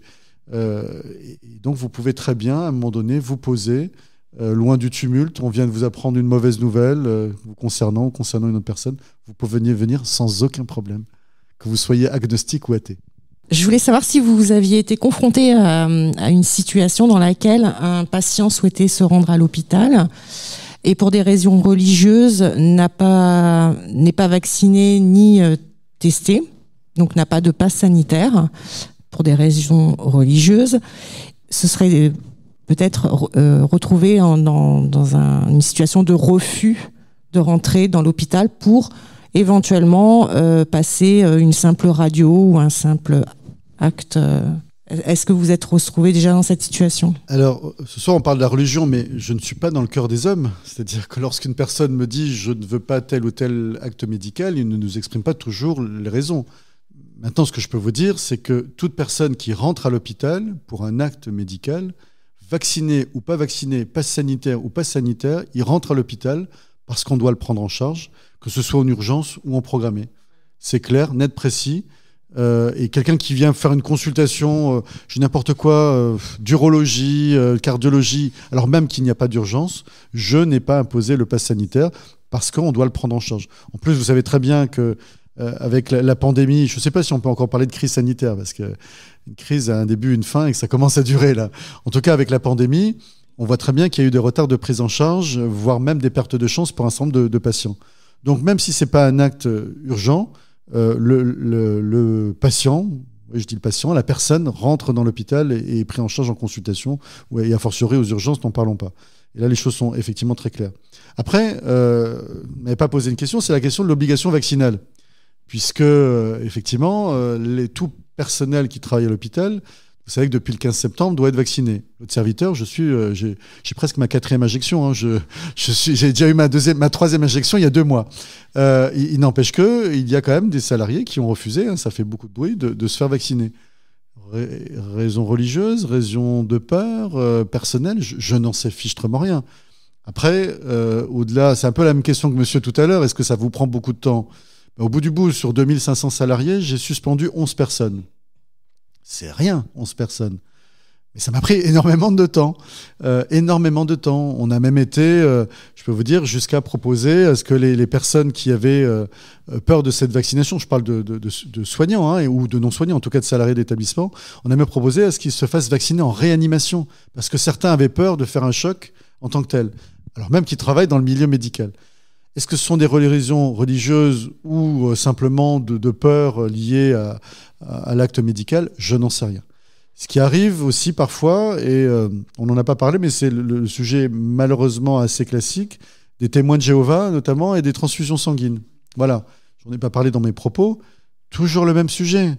C'est ce que j'ai expliqué tout à l'heure, le principe du consentement aux soins, dans la limite effectivement de la non-assistance à personne en danger, je dirais même de la vie de la personne en question.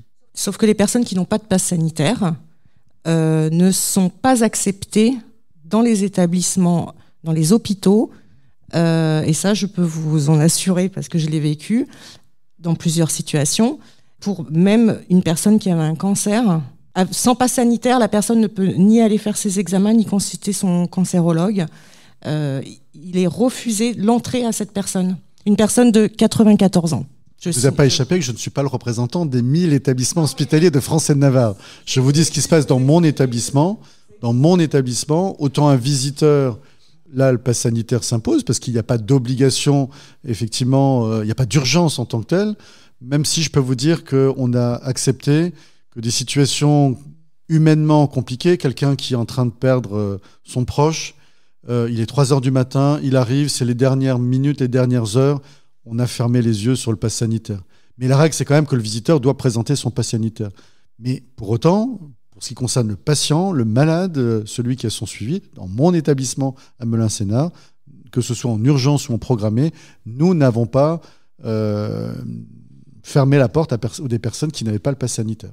J'ai eu hier un coup de fil de l'hôpital sud-francilien pour un test de mémoire que j'ai à suivre. Et la personne m'a dit qu'elle allait m'envoyer une convocation. Et j'ai dit que je n'étais pas vaccinée. C'est mon choix. J'assume et je vais bien. Et elle m'a dit que je pouvais passer, que je pouvais venir. Il suffisait d'amener la convocation. Voilà. Voilà un autre avis. Bon, voilà, c'est un exemple, j'en dirai un mot à mon collègue, c'est un exemple ici à Évry-Corbeil où ça peut effectivement bien se passer. Là encore une fois, je ne sais pas si c'est des raisons religieuses ou d'autres raisons, et j'ai pas le savoir, et je n'ai pas le savoir. Je n'ai pas le savoir, ça ne me regarde même pas pourquoi vous refusez de vous faire vacciner. Ce n'est pas mon sujet. Simplement, je considérerais dans la même situation qu'il y a un suivi médical et qu'il y a un acte, ou voire un acte médical qui est important pour vous, et je fermerai de la même façon les yeux sur le fait que vous soyez vacciné ou pas, parce que je considère, je dis je personnalise, je suis désolé, mais le médecin, le soignant considérerait que ça pourrait être une perte de chance pour vous de ne pas aller sur cette consultation-là. Et dans la relation, on n'en a pas parlé là, mais la question qu'un médecin ou un soignant doit toujours se poser, c'est la question du bénéfice, la balance bénéfice-risque. Y a-t-il plus de risques à ce que vous n'ayez pas cette consultation que de bénéfices versus effectivement la vaccination? Et dans ces cas-là, pour moi, il n'y a pas de sujet, en tout cas, au sein de mon établissement. Alors, je vais revenir sur 3 choses. Quel est le lien, ou en tout cas la controverse entre la clause de conscience et le serment d'Hippocrate ? Je me suis posé la question. Vous parlez de votre lieu cultuel et il transpire dans votre réponse qu'il y aura un problème de partage de cet espace, c'est-à-dire de culte, justement. Il est difficile, donc, apparemment, en vous écoutant, que chaque culte arrive à trouver des espaces et du mal à se dire que chacun n'a pas son propre espace. Et puis, enfin, je voudrais avoir votre ressentiment sur cette mise à pied de 11 personnes dans votre établissement liées au fait qu'ils ne souhaitaient pas être vaccinés. Comment l'avez-vous appréhendé ? Quel regard avez-vous en tant que directeur d'établissement sur le fait d'être contraint de vous passer de 11 personnes dans votre hôpital, sachant qu'il y a quand même beaucoup de problèmes concernant les effectifs au sein des hôpitaux aujourd'hui ? Alors, 3 questions qui n'ont rien à voir les unes avec les autres. Dont la dernière qui n'est pas liée au sujet qui nous préoccupe, mais pas de problème pour y répondre. Clause de conscience, serment d'Hippocrate, je l'exprime, peut-être pas de manière suffisamment claire. Le serment d'Hippocrate impose à tout médecin de prendre en charge les patients, encore une fois, quelle que soit leur situation personnelle, leur race, leur religion, leurs opinions politiques. La clause de conscience, certes, peut être un bémol apporté à cette position-là, mais je le redis tout à l'heure, c'est en dehors des cas d'urgence, et notamment d'urgence vitale, et surtout, encore une fois, je prenais l'exemple de l'IVG tout à l'heure, qui pour moi est surtout le sujet qui se pose dans la clause de conscience. J'ai obligation d'accompagner mon patient. C'est-à-dire qu'il ne suffit pas de dire « Madame, vous venez me voir pour une IVG, je suis gynéco-obstétricien, mes convictions personnelles m'interdisent d'aller pratiquer cette IVG, au revoir madame. Ça, c'est répréhensible. Je dois dire, madame, ce sont mes convictions personnelles, religieuses ou peu importe, je vais vous accompagner. Je connais une consoeur ou un confrère qui pourra effectivement pratiquer cet acte. Je crois que c'est fondamental. Et là, en ce sens-là, je respecte mon serment d'Hippocrate, c'est-à-dire la prise en charge du malade. L'espace cultuel, alors j'ai dû très mal m'exprimer là aussi. Personnellement, j'ai pas de souci, ça se passe bien entre les religions, j'allais dire les religions du livre, ça se passe très bien dans le partage. Je dis, ce qui a été un peu compliqué pour moi dans la gestion, ça a été de passer d'un ancien hôpital où il y avait une chapelle consacrée, j'ai oublié de le préciser tout à l'heure, une chapelle consacrée, lieu du culte chrétien catholique, à un lieu de culte partagé entre plusieurs religions, voire même, effectivement, pour des personnes qui sont athées ou agnostiques, etc. Ça a été le fait de faire comprendre qu'il n'y aura pas un lieu de culte réservé à une religion en particulier. Bon, ça a été une discussion ou deux, et aujourd'hui, ça se passe très très bien. Je peux même vous dire, le sujet, c'est même l'inverse. Hein, comme toutes les églises en France et en Navarre sont plutôt vides, le lieu de multiculturel dans mon établissement, quand j'y passe devant, je vois très rarement de personnes. Hein, très très très rarement. Non, l'échange se passe très bien. En revanche, j'ai connaissance d'endroits où c'est un peu plus compliqué. Tout à l'heure, vous citiez des mosquées où il n'y a pas de mosquée et il y a un hôpital juste à côté, où un certain nombre de... Je sais qu'il y a des cas où un certain nombre de personnes, je dirais, privatisent le lieu multiculturel pour leur religion. Ça, c'est compliqué pour un directeur d'hôpital. Heureusement, je ne vis pas ça dans mon établissement. Dernier point, c'est la question alors qui n'a rien à voir avec le sujet de la laïcité, le sujet de la mise à pied, la suspension, pour être plus précis, des personnes en question. C'est effectivement un sujet compliqué. Mon discours a toujours été un discours à la fois responsabilisant, parce que moi, je suis convaincu par la vaccination et que je pense que on doit se faire vacciner quand on prend soin des autres, mais en même temps, c'est pas un discours culpabilisant, c'est-à-dire qu'à un moment donné, les personnes, j'allais dire, sont majeures et vaccinées, justement non, en tout cas majeures et non vaccinées, c'est leur choix. C'est leur choix. Je dois vous accompagner sur ce chemin pour faire en sorte de vous faire rencontrer un infectiologue qui va vous expliquer quels sont les risques potentiels liés à la vaccination. Je disais tout à l'heure qu'on a même été jusqu'à proposer à une personne, une aide-soignante en l'occurrence qui travaille en EHPAD, de se faire vacciner en réanimation parce que elle avait peur de faire un choc suite à la vaccination. Donc je pense qu'on a été extrêmement loin dans le dialogue et l'échange. Pas plus tard que ce matin, je viens d'apprendre que dans mon établissement, un informaticien qui faisait partie des 11 suspendus avait fait le pari que le gouvernement allait changer de position au 15 novembre et qu'il allait avoir un revirement de situation. Il se rend bien compte que le gouvernement non seulement ne change pas de position, mais avance sur la 3e injection, qui à l'heure actuelle n'est pas obligatoire pour les soignants. Même si le pass sanitaire va s'appliquer comme, je dirais, le commun des mortels, il n'empêche que ce monsieur s'est fait vacciner. Voilà. Alors, il faut bien faire nourrir ses enfants. Maintenant, j'ai une autre aide-soignante qui refuse, qui a quelques mois de la retraite et qui dit non, j'ai trop peur. Bien, encore une fois, c'est quelque chose que j'ai du mal à comprendre, mais pas de discours culpabilisant. C'est son choix. Les 11 sur les 2500, ça ne m'a pas vraiment mis en difficulté. Je dirais que la moitié sont des soignants, l'autre moitié sont des non-soignants. Et c'est à peu près ce qu'on a vécu à peu près partout.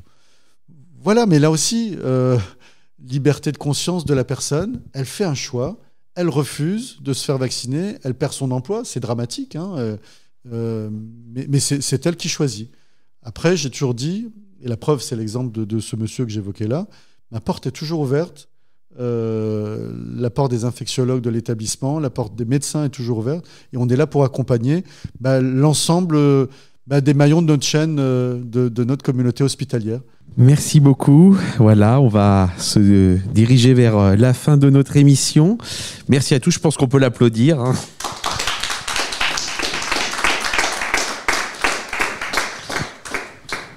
Merci Dominique. La prochaine fois que nous nous donnerons rendez-vous, ça sera le jeudi 6 janvier, donc de 17h à 19h comme d'habitude. Nous recevrons Jacqueline Costalasco, qui était une membre de la commission Stasi, qui va nous parler des adolescents et de la laïcité. Et je vous souhaite une très bonne continuation à tous et à bientôt. Merci. Cette émission est maintenant terminée. Retrouvez l'ensemble de nos podcasts Parlons laïcité sur notre site www.rers-evry.fr. Et pour rester informé de notre actualité et communiquer avec nous, rendez-vous sur notre page Facebook.